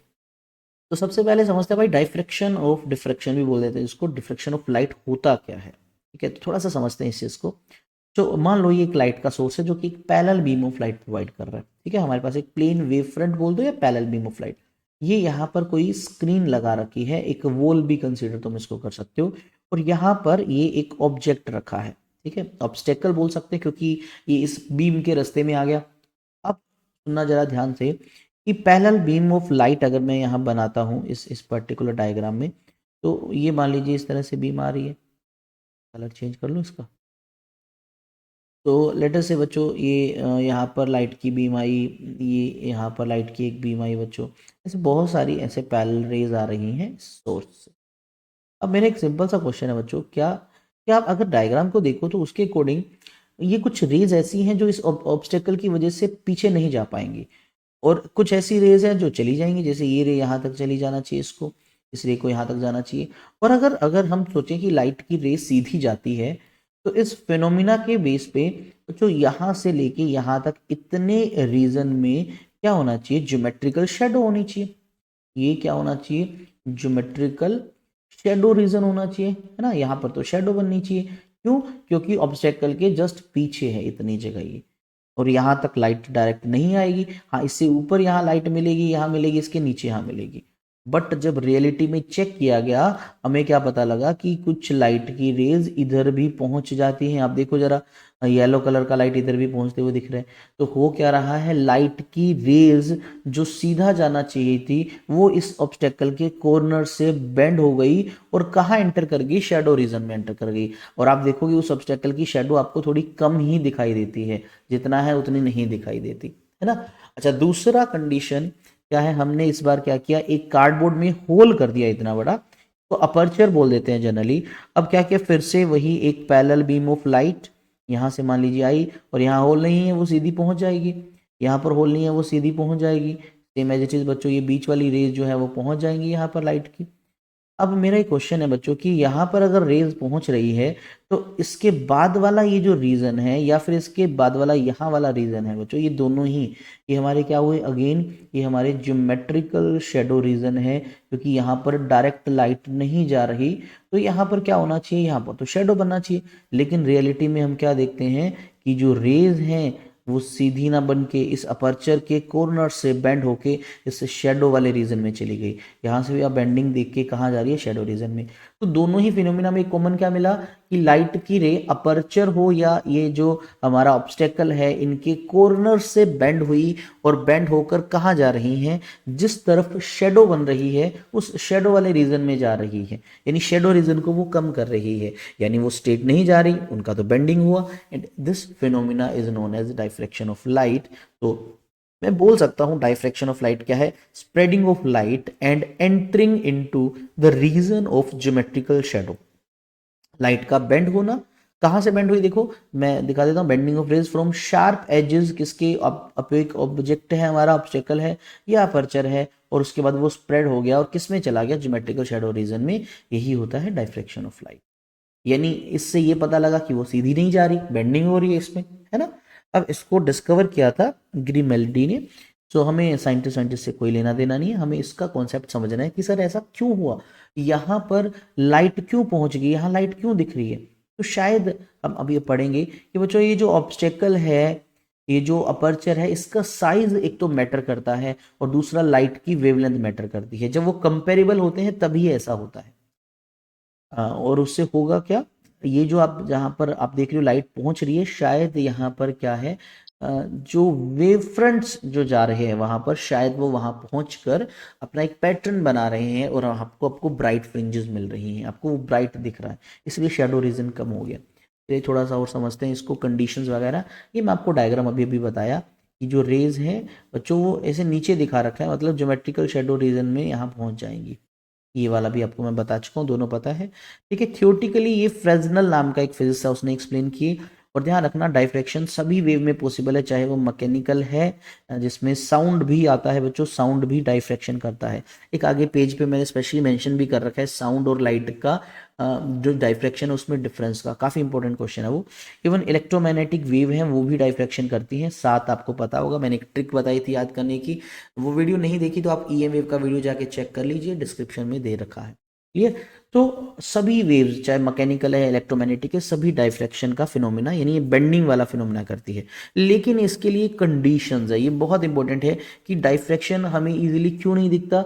रीजन इसका ये है कि भाई जो हम ऑब्स्टेकल यूज कर रहे हैं, जो ओपेक ऑब्जेक्ट ले रहे हैं, या जो हमने अपर्चर यूज किया जो साइज, उसका जो साइज है वो मैटर करता है बच्चों सबसे पहले। दूसरा जो हम लाइट यूज कर रहे हैं इसके लिए, उसकी वेवलेंथ भी मैटर कर रही है। वेवलेंथ आपको पता होगा बच्चों, मैं यहाँ डिफाइन नहीं करने वाला। तो कब हमें डायफ्रैक्शन मिलता है, जब साइज ऑफ ऑब्स्टेकल और aperture should nearly equal to the wavelength. मैं ये तो नहीं बोलूंगा कि एग्जैक्टली इक्वल है, लेकिन बच्चों लैम्डा और ए काफी हद तक कंपेरेबल हो, बराबर से हो। या मैं बोलूं कि ए और लैम्डा का जो रेशो है ऑलमोस्ट 1 के आसपास आए, this is the condition for diffraction. 1 mark का एमसीक्यू क्वेश्चन यहाँ बन गया कंडीशन पूछने का। और अगर आपसे बोल दे कि साइज ऑफ ऑब्स्टेकल अपर्चर बहुत बड़ा है, यानी A is very very large then lambda, उस केस में डायफ्रैक्शन हम नहीं देख पाएंगे प्रैक्टिकली, क्योंकि भाई अपर्चर बहुत बड़ा है, ऑब्स्टेकल बहुत बड़ा है। ठीक है, अब प्रैक्टिकली अगर हम बात करें, चलो ये कंडीशन तो जो है इसमें भी बहुत सारे केसेस है, कितना बड़ा सर, तो एक रफ आइडिया दे रखा है कि अगर जो वेवलेंथ है वो 50, जो अपर्चर का साइज है वो 50 टाइम्स हो वेवलेंथ के, तो प्रैक्टिकली समझो डायफ्रैक्शन नहीं मिलेगा। ठीक है, एक बता रखा है एग्जाम्पल से। चलिए, ये कंडीशन मैं आपको डिस्कस कर चुका हूं। अब एक और चीज ध्यान से सुनना, ये जो विड्थ है किसका बच्चों, स्लिट का विड्थ, अपर्चर का साइज। ठीक है, मैं ये मान के चल रहा हूं ये कंडीशन ओबे हो रही है। ठीक है, नियरली इक्वल लिखूंगा, यहाँ ग्रेटर नहीं होना चाहिए, आपको पता है। मैं ये कंडीशन लेके चल रहा हूँ कि वेवलेंथ ऑलमोस्ट बराबर है। ठीक है, यह कंपेरेबल है काफी हद तक। दूसरा, अब मैंने क्या किया, अगर एक मैं एक्सपेरिमेंट इससे करता हूँ एक इससे करता हूँ, दोनों में फर्क क्या है कि इन दोनों में अपर्चर ये बड़ा है ये छोटा है। अब क्या देखो कि जितना अपर्चर छोटा होता है उतना डायफ्रैक्शन ज्यादा होता है, यानी जो स्प्रेडिंग है वेव फ्रंट की वो ज्यादा होती है, लाइट की स्प्रेडिंग ज्यादा होती है। जितना नैरो गैप उतना ज्यादा डायफ्रैक्शन अच्छा होता है, इजिली ऑब्जर्वेबल होता है, हम ऑब्जर्व कर सकते हैं। ओके, हाँ ये काफ़ी इंपॉर्टेंट है, इस पे क्वेश्चन पूछा हुआ है इस साल सीबीएसई सैम्पल पेपर में, शायद इस पे क्वेश्चन है, मुझे जितना याद आ रहा है, बहुत इंपॉर्टेंट है। तो ये क्या है, डायफ्रैक्शन की बात हो रही है, किसके डायफ्रैक्शन की बात हो रही है, diffraction of sound versus light. अब आपको मैं पहले थोड़ा सा बता देता हूँ बच्चों, साउंड और लाइट का डिफरेंस क्या है। साउंड एक मैकेनिकल वेव है, लाइट एक इलेक्ट्रोमैग्नेटिक वेव है। दोनों की वेवलेंथ भी जो है अलग अलग होती है। साउंड की जनरली वेवलेंथ काफी ज्यादा होती है। अब देखिए जरा थोड़ा, लाइट का जो वेवलेंथ है वो लगभग 10⁻⁻7 मीटर नैनोमीटर की रेंज का है। आपको याद होगा 400 नैनोमीटर से 700 नैनोमीटर तक जो विबग्योर वाला पैटर्न होता है, तो ये वेवलेंथ काफी कम है बच्चों। अगर ये कम है और हमें कंडीशन पड़ा कि ए ऑलमोस्ट कंपेरेबल होना चाहिए लैम्डा का, तो अगर वेवलेंथ लाइट का कम है तो उसको डाइफ्रेक्ट करने के लिए जो पार्टिकल ऑब्स्टेकल अपर्चर चाहिए उसका साइज भी बहुत छोटा चाहिए। ये इसकी वैल्यू बहुत कम है, और जनरली हमारे एटमॉस्फेयर में इतने ज़्यादा पार्टिकल नहीं है छोटे साइज के, हैं, मैं ऐसा नहीं बोलूँगा नहीं है, लेकिन कम है। ठीक है, इससे क्या है कि उसका डाइफ्रैक्शन जनरली नहीं दिखता और वो ऑलमोस्ट सीधी जाती है। वही साउंड की बात करें तो साउंड की वेवलेंथ बहुत ज़्यादा है बच्चों, लार्ज, लगभग 16 टू 16 मीटर ये वेरी कर सकती है, यस। तो वेवलेंथ जो है साउंड की बहुत ज़्यादा है बच्चों as compare to wavelength of light. अब जो साउंड की वेवलेंथ ज़्यादा है तो उसको जनरली डेली लाइफ में बहुत सारे ऑब्जेक्ट ऐसे मिल जाते हैं जिनका साइज 16 mm से 16 मीटर तक होता है, तो साउंड इजीली क्या हो जाता है बच्चों, इजीली डाइफ्रैक्ट हो जाता है। तो ऐसा शायद आपने देखा होगा, आप एक रूम के अंदर है, उसका गेट बंद है, ठीक है, और एक बंदा बाहर खड़ा है उस रूम के, वो आपका साउंड फिर भी कुछ हद तक सुन सकता है, लेकिन वो आपको बिल्कुल भी देख नहीं सकता अगर मान लीजिए कोई विंडो वगैरह ना हो। रीजन क्यों? क्योंकि साउंड कहीं ना कहीं से डाइफ्रैक्ट होके बेंड होता होता बाहर चला जाएगा, लेकिन लाइट को वो कंडीशन नहीं मिलेगी, इसलिए वो बाहर नहीं जाएगा। इसलिए हम इजीली साउंड सुन सकते हैं लेकिन लाइट को नहीं देख सकते, रीजन ये है बच्चों। ठीक है, बहुत इंपॉर्टेंट चीज है। नेक्स्ट चलिए बढ़ते हैं आगे। डाइफ्रैक्शन जो है साउंड का, रेडियो वेव्स का, इजीली हम देख लेते हैं, क्यों? क्योंकि उनकी लार्ज वेवलेंथ है, मैं अभी आपको बता चुका हूँ, ठीक है। बट डाइफ्रैक्शन ऑफ लाइट जो है उसके लिए हमें अलग से अरेंजमेंट बनाने पड़ेंगे, हमें स्लिट को बहुत छोटा करना पड़ेगा, हमें वो कंडीशन लानी पड़ेगी। तो अगर आपको याद होगा क्लास 12th फिजिक्स आपकी जो लैब मैनुअल है उसके अंदर एक एक्टिविटी भी है जिसके अंदर डाइफ्रैक्शन का पैटर्न ऑब्जर्व करने के लिए आपको याद होगा 2 ब्लेड्स का आप यूज कर सकते हैं बच्चों। ठीक है, 2 ब्लेड्स अगर आपके पास हैं, आप उनको इस तरह से बिल्कुल पास रख दो। ये ब्लेड है बच्चों मान लो, और ब्लेड को इस तरह से पास रखने से क्या है बच्चों, ये जो इनके बीच का जो गैप है ये एक स्लिट का काम करेगा। ये गैप बहुत कम होना चाहिए, और पीछे आप किसी एक लाइट सोर्स को देखो, इस गैप से आप क्या देखोगे, इस गैप के अंदर आपको इस तरह से पैटर्न दिखेगा, ब्राइट डार्क लाइंस दिखेंगी जिसको फ्रिंजेस बोलते हैं। बिल्कुल जैसे आपने फ्रिंजेस इंटरफेरेंस में देखी थी, वहाँ यहाँ भी आप फ्रिंजेस देखते हो, तो आप इस तरह से ऑब्टेन कर सकते हो। लेकिन भाई इसकी कंडीशन है, ये गैप बहुत कम होना चाहिए, आपको पता है, क्योंकि हम जो लाइट देख रहे हैं विजिबल है उसकी वेवलेंथ 10⁻⁻7 मीटर है, तो भाई आपको गैप भी इतना कम करना पड़ेगा तभी देख पाओगे, अदरवाइज रियलिटी में दिखेगा नहीं। तो इसमें भी इंटरफ्रेंस पैटर्न बन रहा है, लेकिन फर्क है बच्चों, ये जो इंटरफ्रेंस पैटर्न है ये सिंगल वेव फ्रंट से बनता है। यानी ऐसे समझो कि हमारी जो स्लिट है उससे जो पहले पहले वेव फ्रंट है हम उसको प्राइमरी वेव फ्रंट बोल देते हैं, और इसके बाद जो वेव फ्रंट होता है उसको सेकेंडरी वेव फ्रंट बोल देते हैं। और ये जो सेकेंडरी वेव फ्रंट के आपस में मिलने से ही यहाँ पर एक पैटर्न मिलेगा जिसको हम डाइफ्रैक्शन बोलते हैं। देखिए इंटरफेरेंस पैटर्न बनता है 2 अलग अलग कोहेरेंट सोर्सेज के जो वेव्स है या प्राइमरी वेव फ्रंट है उनके सुपर इम्पोजिशन से, लेकिन डाइफ्रैक्शन का पैटर्न बनता है सेकेंडरी वेव के इंटरफेरेंस से या सुपर इम्पोजिशन से। चलिए बात करते हैं डाइफ्रैक्शन के क्या कोई टाइप्स हैं। यस, डाइफ्रैक्शन को हम 2 कैटेगरीज में डिवाइड करते हैं। रीजन इज दैट क्योंकि डाइफ्रैक्शन पैटर्न को ऑब्टेन कैसे करना है उसके बेसिस पे हमने ये किया। अच्छा, ये 2 साइंटिस्ट के नाम पे है। फर्स्ट जो है उसका नाम है फ्रेजनल डाइफ्रैक्शन, हालांकि ये हमने नहीं पढ़ना, हमने दूसरे को डिटेल में पढ़ना है। देखिए इसमें क्या होगा, जनरली एक सोर्स ऑफ लाइट होगा, ओके, एक पॉइंट ऑफ ऑब्जर्वेशन होगा जहां से हमने देखना है, ठीक है, या स्क्रीन बोल सकते हैं जहां पर हम देखेंगे। अगर वो दोनों एक फाइनाइट डिस्टेंस पे है, कहाँ से, अपर्चर से। देखिए मान लीजिए ये अपर्चर है जहाँ से डाइफ्रैक्शन जो है होगा, जहाँ से बेंडिंग होगी। यहाँ पर लेटर से कोई लाइट का सोर्स है हमारे पास, और ये कोई ऑब्जर्वर वाली स्क्रीन है। अगर ये जो डिस्टेंस है दोनों यहाँ से, अगर वो फाइनाइट है, कुछ फिक्स डिस्टेंस है, और हम डाइफ्रैक्शन पैटर्न बना रहे हैं, उसको फ्रेजनल डाइफ्रैक्शन बोलते हैं। तो इसके केस में जो इंसिडेंट जो डाइफ्रैक्शन है या जो डाइफ्रैक्ट होता है यहाँ से, जनरली आपको स्फेरिकल या सिलेंड्रिकल मिलता है। यानी हम इसमें जो वेव फ्रंट बनाएंगे, अगर फाइनाइट डिस्टेंस है तो बच्चों ये स्फेरिकली तो जाएगा इसके पास, ठीक है, यहाँ से जो जाएगा बाहर वो भी स्फेरिकल जाएगा। एंड इसकी एक सबसे बड़ी लिमिटेशन ये है कि बच्चों इतना फाइनाइट डिस्टेंस होने की वजह से आप क्या देखोगे, स्क्रीन पे मल्टीपल आपको पैटर्न्स दिखाई देते हैं बच्चों, उस स्क्रीन पे मल्टीपल पैटर्न दिखते हैं, जिससे आप डाइफ्रैक्शन को एग्जैक्टली जो है हम ऑब्जर्व कर ही नहीं पाते। तो ये हम नहीं यूज़ करते, तो इसके लिए हमें क्या करना है, हम दूसरा मेथड यूज़ करते हैं जिसको बोलते हैं फ्रेनहोफर डाइफ्रैक्शन, जिसमें जो ऑब्स्टेकल का या जो हमारा अपर्चर है उसका जो डिस्टेंस है वो क्या होना चाहिए, इनफाइनाइट होना चाहिए, जिससे क्या है कि हमारे पास एक प्लेन वेव फ्रंट आता है, हम उसकी हेल्प से डाइफ्रैक्शन देखते हैं। अब बोलोगे सर इन्फानाइट डिस्टेंस कैसे क्रिएट करें, हमारे पास एक सोर्स है, अब हम इसको इन्फिनिटी पे जाके कैसे रखें। तो बच्चों एक इसके पीछे फिजिक्स का पुराना सा कंसेप्ट आपको याद होगा, बहुत ही सिंपल सा, कि अगर आप क्या करो, एक कॉन्वेक्स लेंस के फोकस पे ऑब्जेक्ट को रख दो, तो उसमें जो रेज जाती हैं ये उसको क्या बना देता है बच्चों, इसको पैरेलल बना देता है। और पैरेलल भी माने का मतलब कि वो कहाँ से आ रही हैं, इन्फिनिटी से आ रही हैं। तो आप इस तरह से एक सोर्स को इन्फिनिटी से ऑब्टेन कर सकते हो। कैसे, उस सोर्स को बस आपने क्या करना है, एक लेंस के फोकस पे रखना है, वो अपने आप रेज को पैरेलल बना देगा, यानी उसको एक प्लेन वेव फ्रंट बना देगा, इन्फिनिटी वाला बना देगा। आप इस कंसेप्ट का यूज़ कर सकते हैं। तो हमने फ्रेनहोफर को ही पढ़ना है, हमारे फ्रेनहोफर डाइफ्रैक्शन है, ठीक है। इस एक्सपेरिमेंट को सिंगल स्लिट डाइफ्रैक्शन एक्सपेरिमेंट बोलते हैं, ध्यान रखना। यंग का डबल स्लिट एक्सपेरिमेंट था, डाइफ्रैक्शन में सिंगल स्लिट की बात होती है, हम डाइफ्रैक्शन पढ़ रहे हैं फ्रेनहोफर वाला। तो हमने क्या किया बच्चों, मान लो एक सोर्स ऑफ लाइट है ये, यहाँ पर हमने इसको एक लेंस L1 के बिल्कुल फोकस पे रख दिया। अब आपको पता है जो रेज है वो उस लेंस में एंटर करेंगी, ये उसको एक पैरेलल बीम में कन्वर्ट कर देगा। आप बोल सकते हो एक प्लेन वेव फ्रंट है उसमें कन्वर्ट कर देगा, प्लेन वेव फ्रंट। अब हमने उसके सामने क्या किया, एक कार्डबोर्ड में होल कर दिया, एक स्लिट बना दी L से लेके N तक।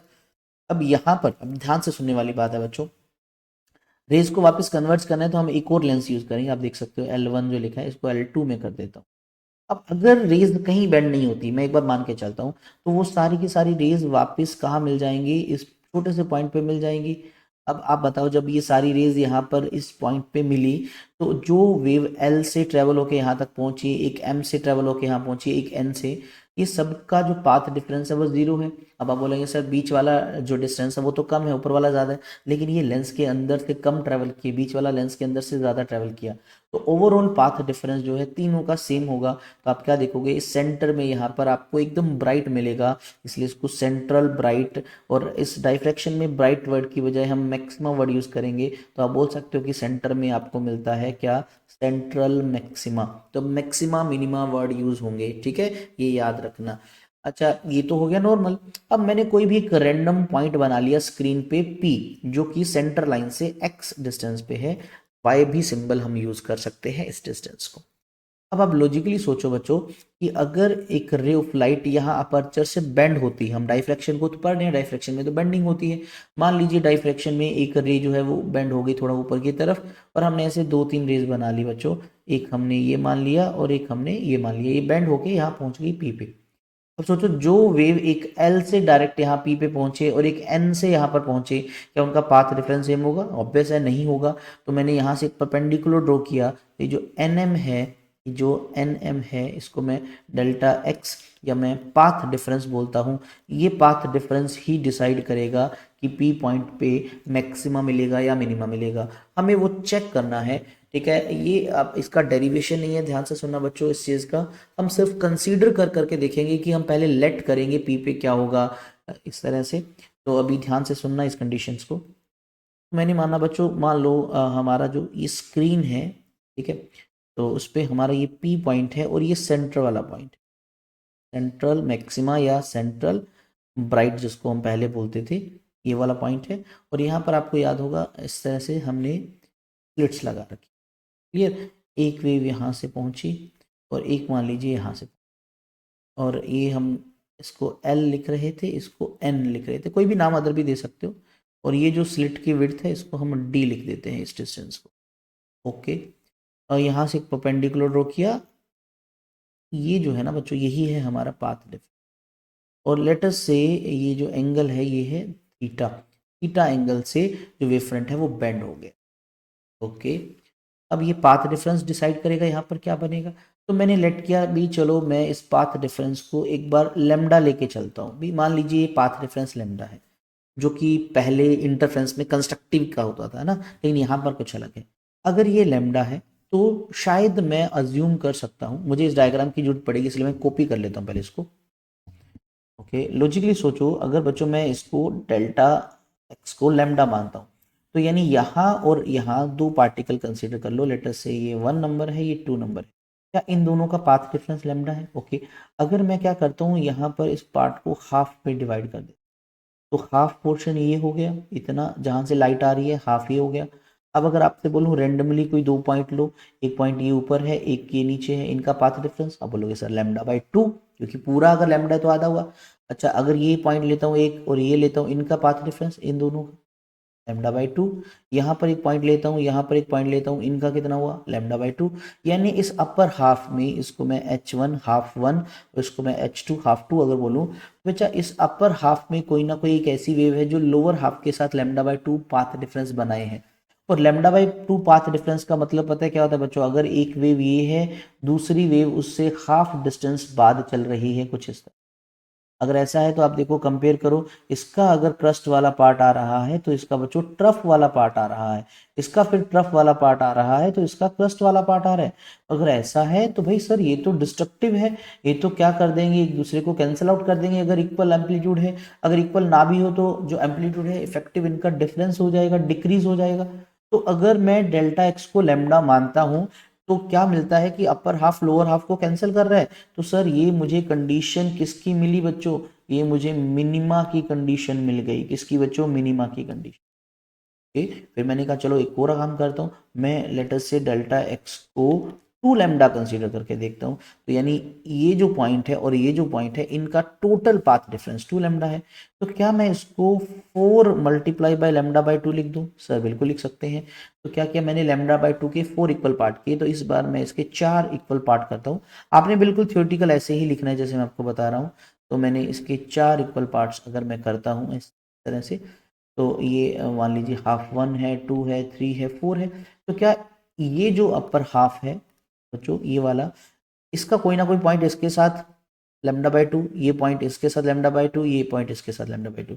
तो ये जो है h1 और h2 एक दूसरे को कैंसिल आउट कर देंगे, इन दोनों की वेव्स भी एक दूसरे को कैंसिल आउट कर देगी क्योंकि पाथ डिफरेंस λ/2 है। तो अगेन आपको इस पॉइंट पे शायद क्या मिलेगा बच्चों, अब अगेन आपको ये कंडीशन मिल गई मिनिमा की, ये बच्चों मिनिमा की। ऐसे ही अगर मैं थर्ड केस में आपसे बोलूं कि मैं अगर डेल्टा एक्स को 3 लैम्डा कंसीडर करता हूं, तो क्या मैं इसको 6 मल्टीप्लाई बाय λ/2 लिख सकता हूं? यस। तो मैं अगर इसके 6 इक्वल पार्ट करता हूं, 3 4 हो गए शायद, 1 2 3 4 5 6, यस। तो अगर मैं 6 इक्वल पार्ट करता हूं तो क्या हर दो पेयर आपस में कैंसिल आउट हो जाएंगे? यस सर, कैंसिल आउट हो जाएंगे। ये वाला पार्ट एक दूसरे को कैंसिल करेगा, ये एक दूसरे को और ये एक दूसरे को। तो यहाँ पर अगेन कुछ नहीं मिलेगा, तो अगेन ये कंडीशन किसकी आ गई, आपकी मिनिमा की कंडीशन आ गई। सर ओवरऑल कंक्लूजन में यहाँ लिखूँ तो जब जब हमारा डेल्टा एक्स जो आ रहा है, क्या आ रहा है हमारा बच्चों, प्लस माइनस एन लेमडा, ठीक है, प्लस माइनस एन लेमडा आ रहा है, तो ये सारी हमारी कंडीशन किसकी आ रही है, मिनिमा की कंडीशन आ रही, मिनिमा की। हमने ये चेक किया है ऐसा। अच्छा, डेल्टा एक्स का फॉर्मूला बनाना है तो बच्चे इस डायग्राम से मैं बना सकता हूँ। यहाँ पर आप देखें इस डिस्टेंस को, आपको याद हो मैंने डी बोला, ठीक है, ये थीटा निकालना है, सॉरी हमें ये एन एम पाथ डिफरेंस निकालना है। तो आप इस ट्रेंगल में साइन थीटा निकाल सकते हैं। साइन थीटा होता है इसके सामने परपेंडिकुलर, जो कि है delta x divide by D. तो डेल्टा एक्स हमारा जो आया यहाँ से, डेल्टा एक्स वो है बच्चों डी साइन थीटा। तो पाथ डिफरेंस को आप डी साइन थीटा भी लिख सकते हो। तो इस केस में पाथ डिफरेंस को मैं लिखूं तो ये आया डी साइन थीटा 1 लिखता हूँ क्योंकि ये पहला कंडीशन है। तो ये हमने इसको लैम्डा कंसीडर किया था इस केस पे, ठीक है, ये कंडीशन हमने निकाली। इस केस में क्या है हमारा डी साइन, मैं थीटा 2 लिखूंगा बच्चों क्योंकि हर पॉइंट के लिए अगर पाथ डिफरेंस अलग है तो वो एंगल भी तो अलग बनाएगा। तो ये हमने क्या माना, 2 लैम्डा कंसीडर किया था। और थर्ड वाले में मैं लिख सकता हूँ डी साइन ऑफ थीटा 3 को मैं 3 लैम्डा लिख देता हूँ। और ओवर उनके जो निकालूँ तो मैं लिख सकता हूँ डी साइन थीटा एन, इसको मैं डेल्टा एक्स लिख रहा हूँ। तो क्या मैं इसको प्लस माइनस एन लैम्डा लिख सकता हूँ। तो ये हमारे पास फाइनली एक एक्सप्रेशन आ गई बच्चों। आप ये डायरेक्ट ऐसे ही थ्योरेटिकल लिखना, ये फाइनल एक्सप्रेशन है किसके लिए, ये हमारी मिनिमा की कंडीशंस है, इसकी मिनिमा की कंडीशन। ओके, ऐसे ही अब मुझे मैक्सिमा की कंडीशंस बतानी है तो हमने क्या माना, वही लेट करके ही करेंगे हम इसके अंदर। सबसे पहले मैं डायग्राम बना लेता हूँ यहाँ पर, फिर से वैसे ही मान लीजिए वही स्क्रीन है। तो बच्चों ये स्लिट हम कंसीडर कर लेते हैं और ये कोई रेंडमली पॉइंट पी है जो स्क्रीन पे है। और ये मान लीजिए एक वेव यहाँ से आती है, एक वेव यहाँ, हालांकि बीच में लेंस है, मैं लेंस को नहीं दिखा रहा। तो ये हमने इस तरह से मान ली। और बच्चों ये जो डिस्टेंस है मुझे पता है डी है और ये पाथ डिफरेंस, ठीक है, डेल्टा एक्स, ये जो इतना सा डिस्टेंस यही डिसाइड करेगा बच्चों कि यहाँ पर कंस्ट्रक्टिव डिस्ट्रक्टिव क्या होगा। तो मैंने इसकी भी कॉपी कर लेता हूँ क्योंकि मुझे 2 या 3 बार बनाना पड़ेगा। एक बार मैंने यहाँ बना लिया और एक बार मैं यहाँ बना लिया, तीनों कंडीशंस को लिखते हैं यहाँ पर।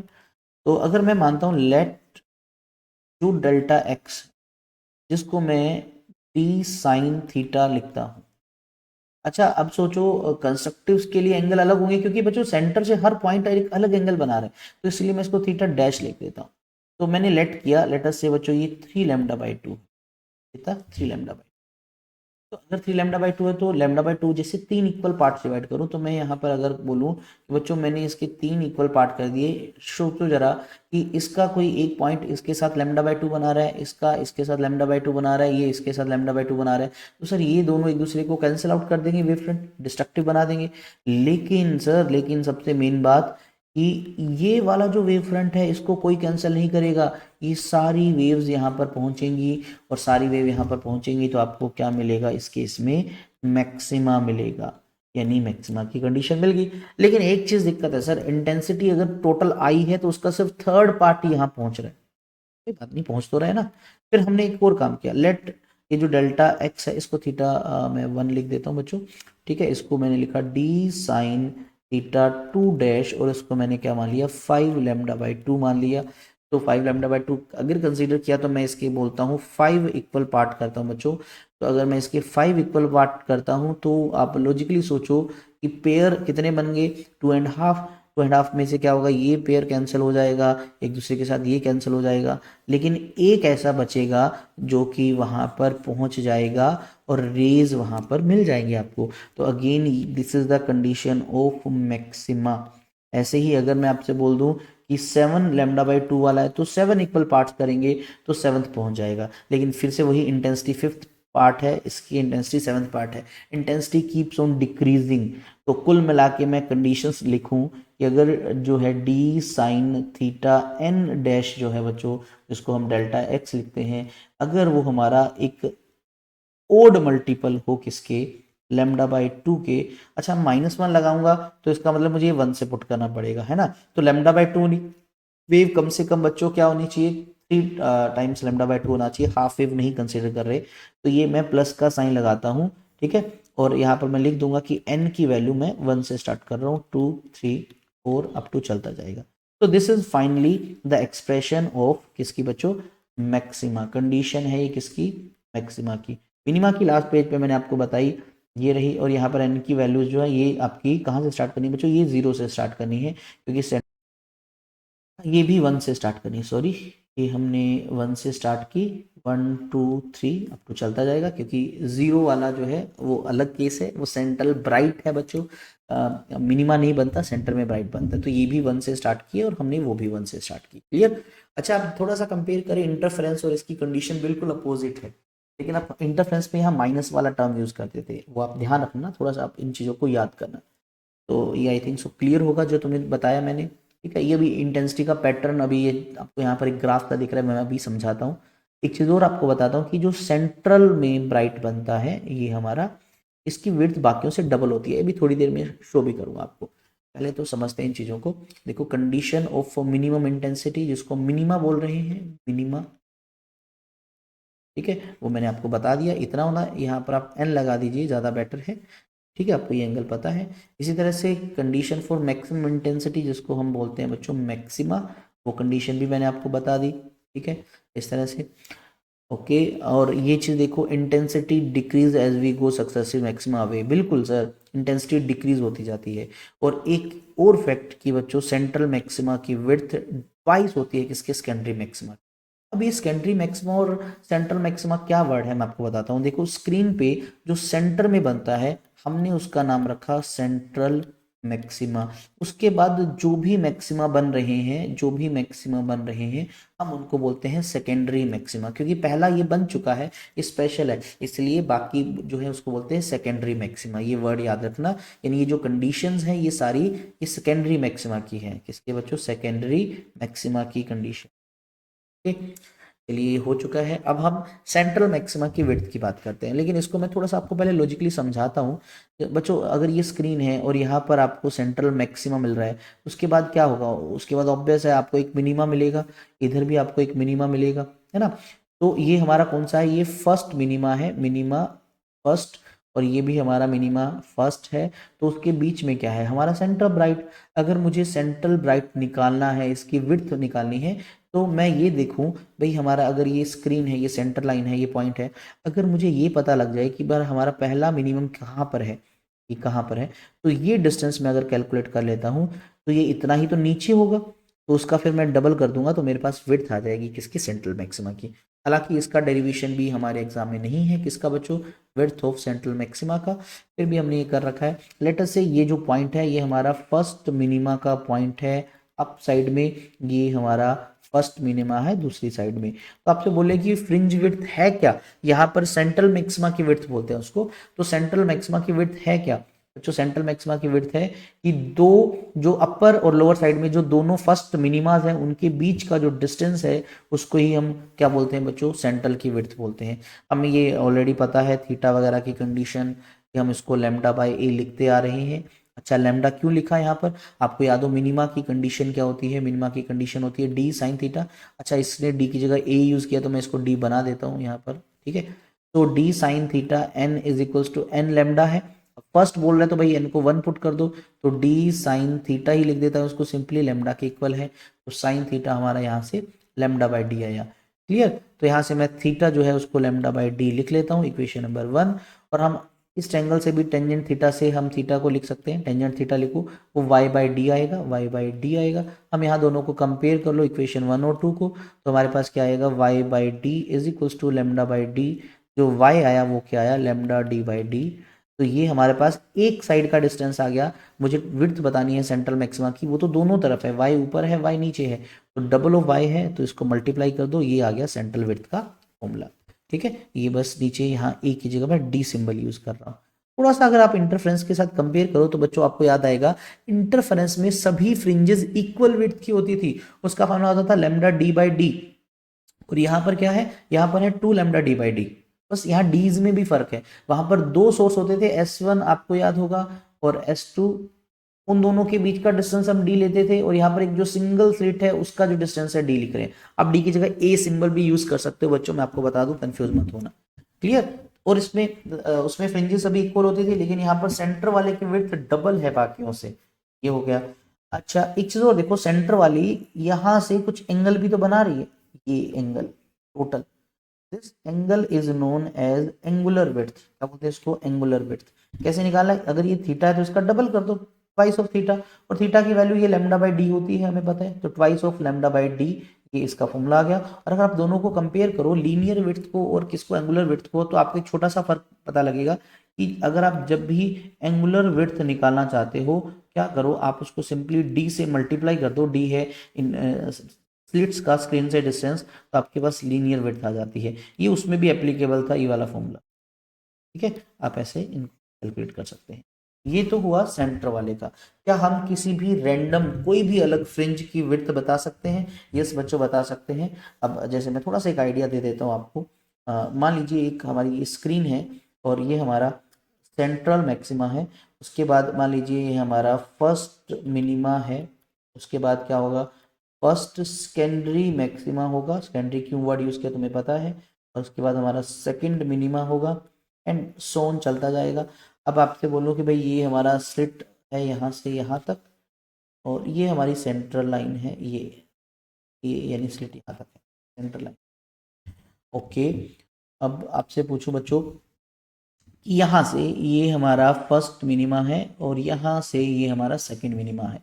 अगर ये एंगल थीटा 1 है और ये एंगल थीटा 2 है, तो अगर मैं थीटा 2 में से थीटा माइनस कर दूं तो मेरे पास एंगुलर विड्थ आ जाएगी ये, और ये क्या है, ये हमारा फर्स्ट सेकेंडरी मैक्सिमा है, तो मेरे पास विड्थ आ जाएगी first secondary maxima, angular width आ जाएगी।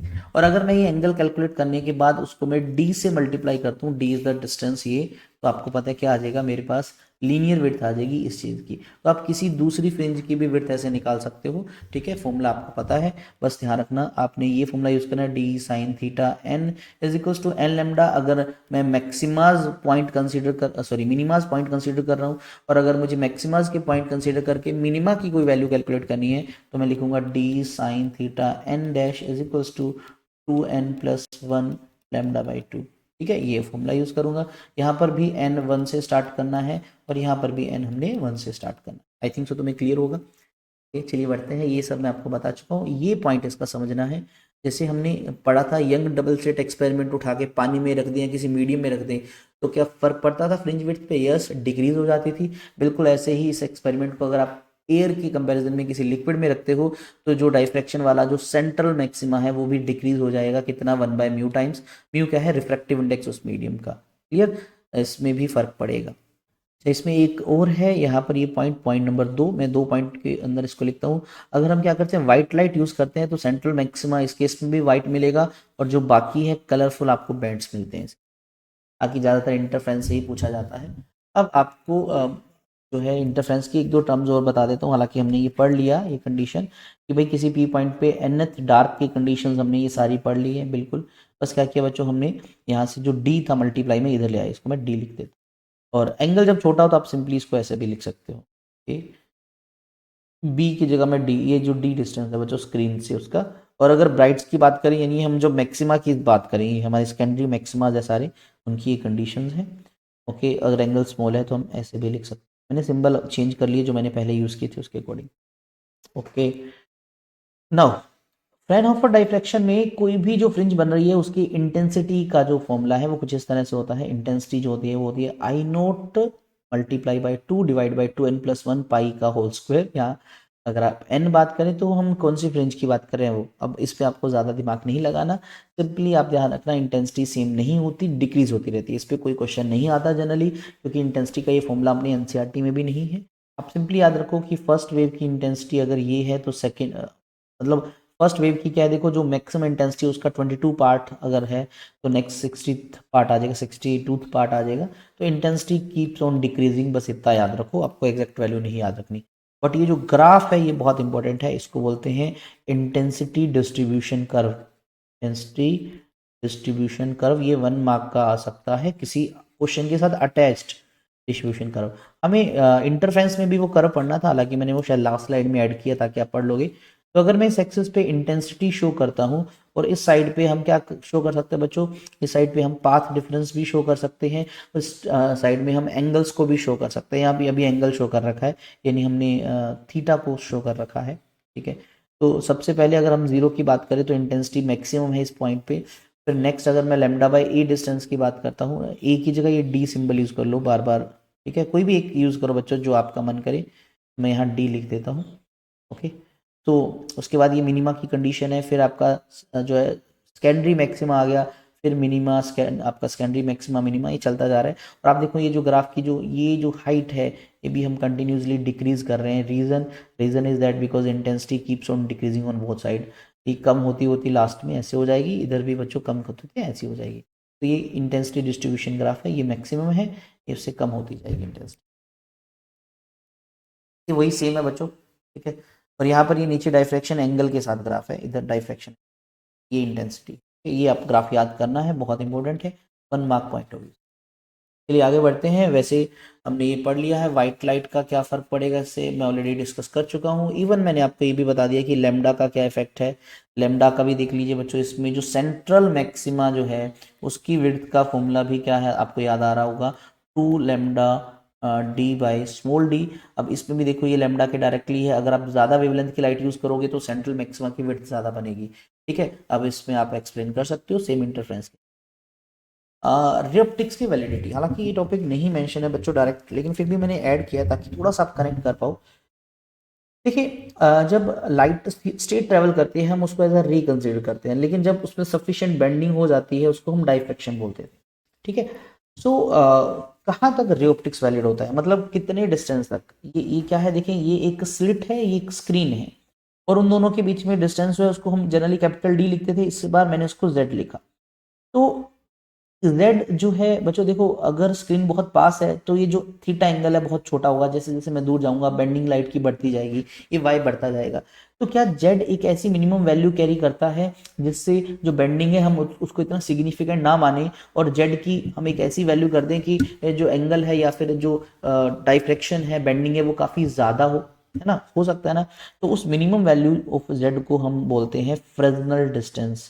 फ्रेजनल डिस्टेंस, हम बोल सकते हैं कि ये वो डिस्टेंस है जहां तक लाइट की बेंडिंग थोड़ी बहुत है, इग्नोर भी कर दें चल जाएगा, लेकिन इससे ज़्यादा डिस्टेंस होते ही बेंडिंग बहुत ज़्यादा हो जाएगी, अब लाइट रे नहीं वो वेव की तरह कंसीडर करनी पड़ेगी। तो इसको हम बोल सकते हैं limiting condition of ray optics. तो इसको आपने ड्राइव नहीं करना, simply A square by Z, A की जगह मैं डी लिख रहा हूँ, डी क्या है बच्चों, ये स्लिट विड्थ है, ठीक है, डी स्क्वायर बाई लेमडा, ये इसका फॉर्मूला होता है, जेड नहीं है बच्चों ये लेमडा था, sorry, z is equal to d square upon lambda.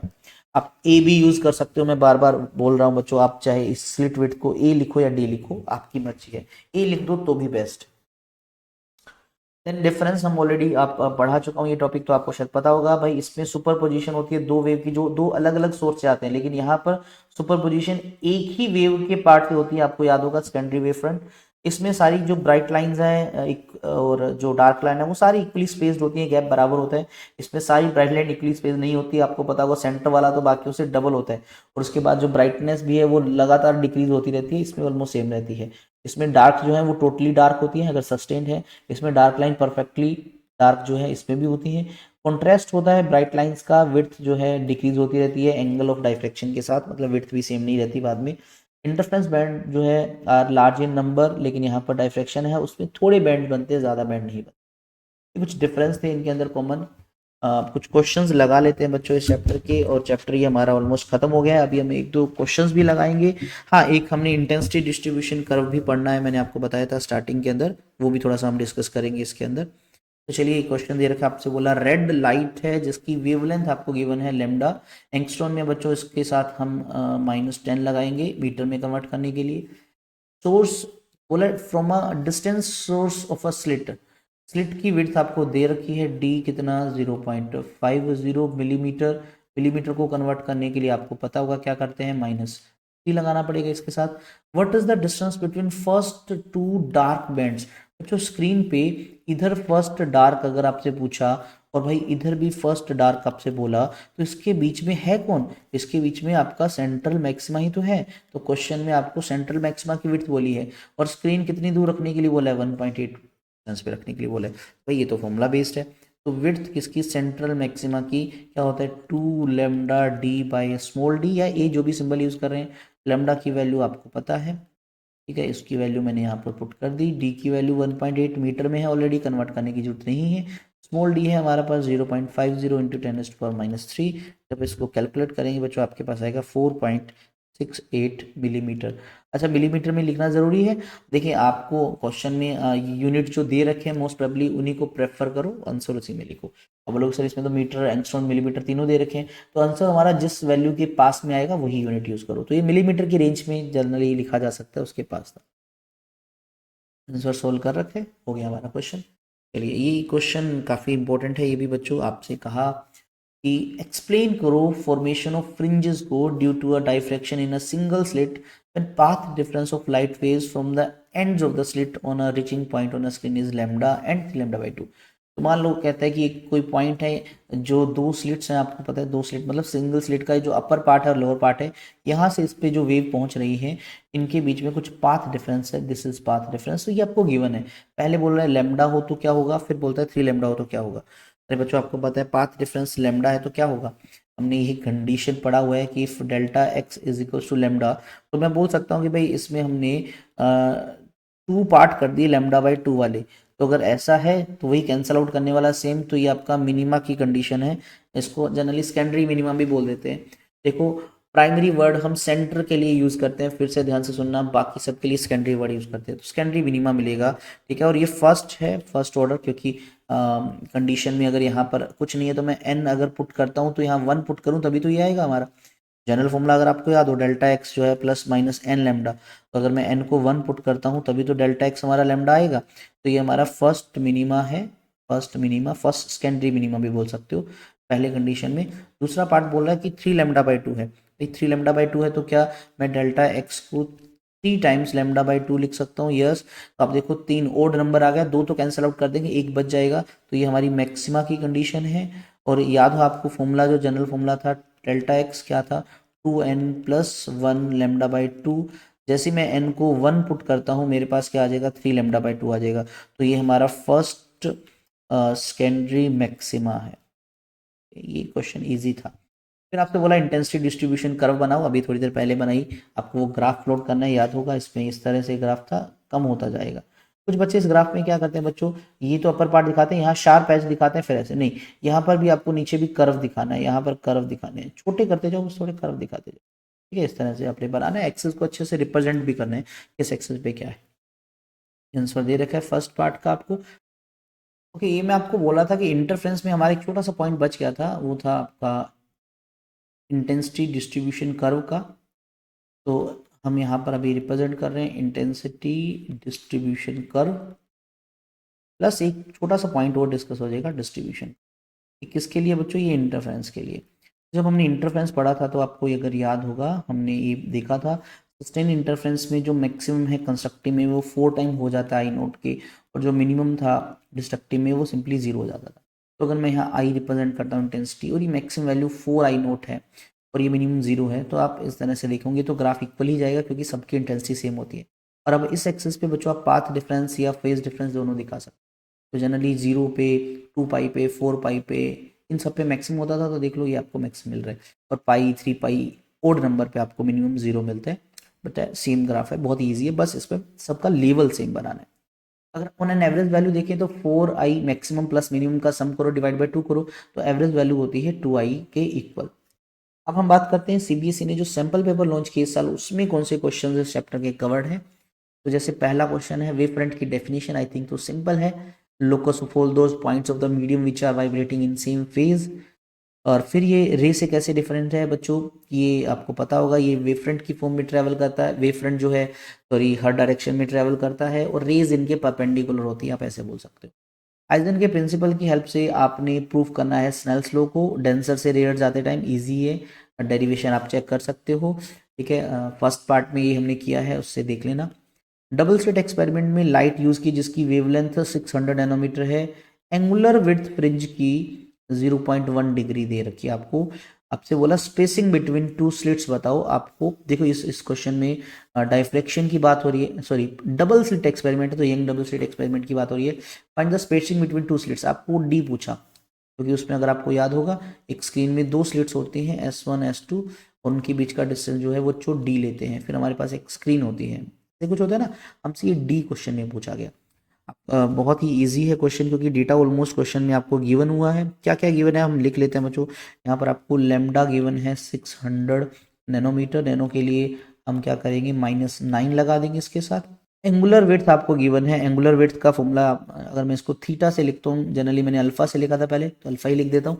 Angular width का फॉर्मूला होता है लैम्डा बाई डी, ठीक है। आपको ये 0.1 दे रखा है डिग्री के अंदर बच्चों, लेकिन डिग्री ऐसा यूनिट नहीं है, इसको कन्वर्ट करना पड़ेगा मुझे रेडियन में। तो रेडियन में कन्वर्ट करने के लिए इसको आपको मल्टीप्लाई करना पड़ेगा पाई बाई 180 से।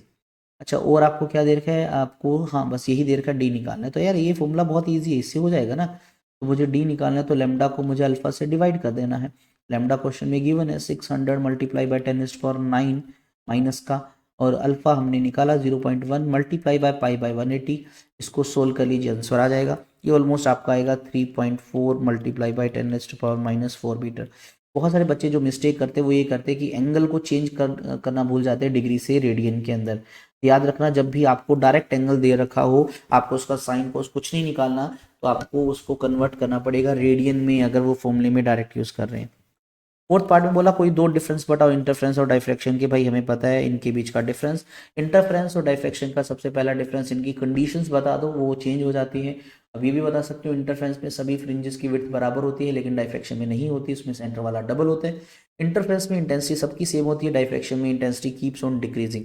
तो 2 पूछा था, आप कोई भी 2 3 जो भी लिखना चाहो मेन मेन बता सकते हो। कि ये आंसर दे रखे हैं इन चारों के, हमने डिस्कस कर लिए ऑलरेडी। ओके, एक क्वेश्चन आया था आपका जो दूसरा सैंपल पेपर लॉन्च हुआ था, उसमें एक क्वेश्चन आपका 31 नंबर 5 मार्क्स के और में दे रखा था। इसका यंग डबल स्लिट एक्सपेरिमेंट है, मोनोक्रोमेटिक लाइट यूज कर रहे हैं। Okay, intensity of light passing from one slit को रिड्यूस किया, बताओ क्या चेंज पड़ेगा ब्राइटनेस पे, ब्राइट और डार्क फ्रिंजेस पे। ये ऑलरेडी डिस्कस है, आपको पता होगा। मैंने बताया था किसी भी एक स्लाइड, एक एक जो स्लिट होती है हमारी, 2 में से S1 S2 दोनों में से किसी एक को भी डिक्रीज अगर हम करते हैं, तो जो ब्राइटनेस वाली फ्रिंजेस होती हैं, ब्राइटनेस वाली, वो भी लेस ब्राइट हो जाती हैं, और जो डार्क वाला होता है वो भी हमारा लेस डार्क हो जाता है। ठीक है, ये आपको पता है, हम इसको लिख सकते हैं, आगे पेज पे लिखा भी मिलेगा। सिंगल स्लिट डाइफ्रैक्शन है, सेटअप किया लाइट से, ग्रीन लाइट यूज कर रहे हैं जिसकी वेवलेंथ 500 नैनोमीटर है, और विड्थ ऑफ स्लिट यानी जिसको डी या स्मॉल ए, बार बार आपको याद हो हम कंफ्यूज हो रहे थे, डी लिख सकते हैं। स्क्रीन हमारा कैपिटल डी, डिस्टेंस 2 मीटर दे रखा है। विड्थ ऑफ सेंट्रल मैक्सिमा है बच्चों, फॉर्मूला लगाना है direct 2 lambda D by D, easy है, आप डायरेक्ट कर सकते हैं बच्चों। ठीक है, तो इसको अगर हम easily, what will happen to the width of central maxima if green light is replaced by red? तो क्या फर्क है, रेड की वेवलेंथ ज्यादा है ग्रीन से, तो वेवलेंथ इंक्रीज करते ही बीटा भी बढ़ जाएगा, फ्रिंज विड्थ विल इंक्रीज। ठीक है, रीजन में ये बताना है, ये रीजन लेमडा वाला रीजन बता देना, इसका पहले बता देना भाई इंक्रीज होगी, फिर बता रहा क्यों, क्योंकि रेड की वेवलेंथ ज्यादा होती है। वेवलेंथ ज्यादा होने से क्या होगा भाई, हमारी जो फ्रिंज विड्थ है वो लेमडा के डायरेक्टली प्रोपोर्शनल है, लेमडा ज्यादा तो वो ज्यादा। फिर बोला एक स्टूडेंट है, उसको डाइफ्रैक्शन करना है साउंड का using a single slit experiment setup, तो उसने लाइट की जगह साउंड लगा दिया। अब क्या करना पड़ेगा उसको भाई, आपको बताओ डाइफ्रैक्शन के लिए कंडीशन क्या होती है, डी या ए जो भी हम सिंबल यूज कर रहे थे उसका लेमडा के साथ मैच होना जरूरी है, वो उसके कंपेरेबल होना चाहिए। अगर वो लाइट की जगह साउंड यूज कर रहा है तो साउंड की वेवलेंथ काफी ज्यादा होती है, उसको स्लिट जो विड्थ है उसको काफी ज्यादा लेना पड़ेगा, उसको लार्ज साइज की स्लिट लेनी पड़ेगी उसको ऑब्टेन करने के लिए डाइफ्रैक्शन पैटर्न को। तो इस तरह से आपका ये चैप्टर खत्म होता है, हमने इसके काफ़ी सारे क्वेश्चन भी किए। तो वे ऑप्टिक्स के भी दोनों पार्ट कंप्लीट हो गए। अब इसके बाद जो पेंडिंग चैप्टर उनकी भी जल्दी से वीडियोस अपलोड कर दूंगा। तो मिलते हैं नेक्स्ट वीडियो में, स्टे सेफ, स्टे हैप्पी।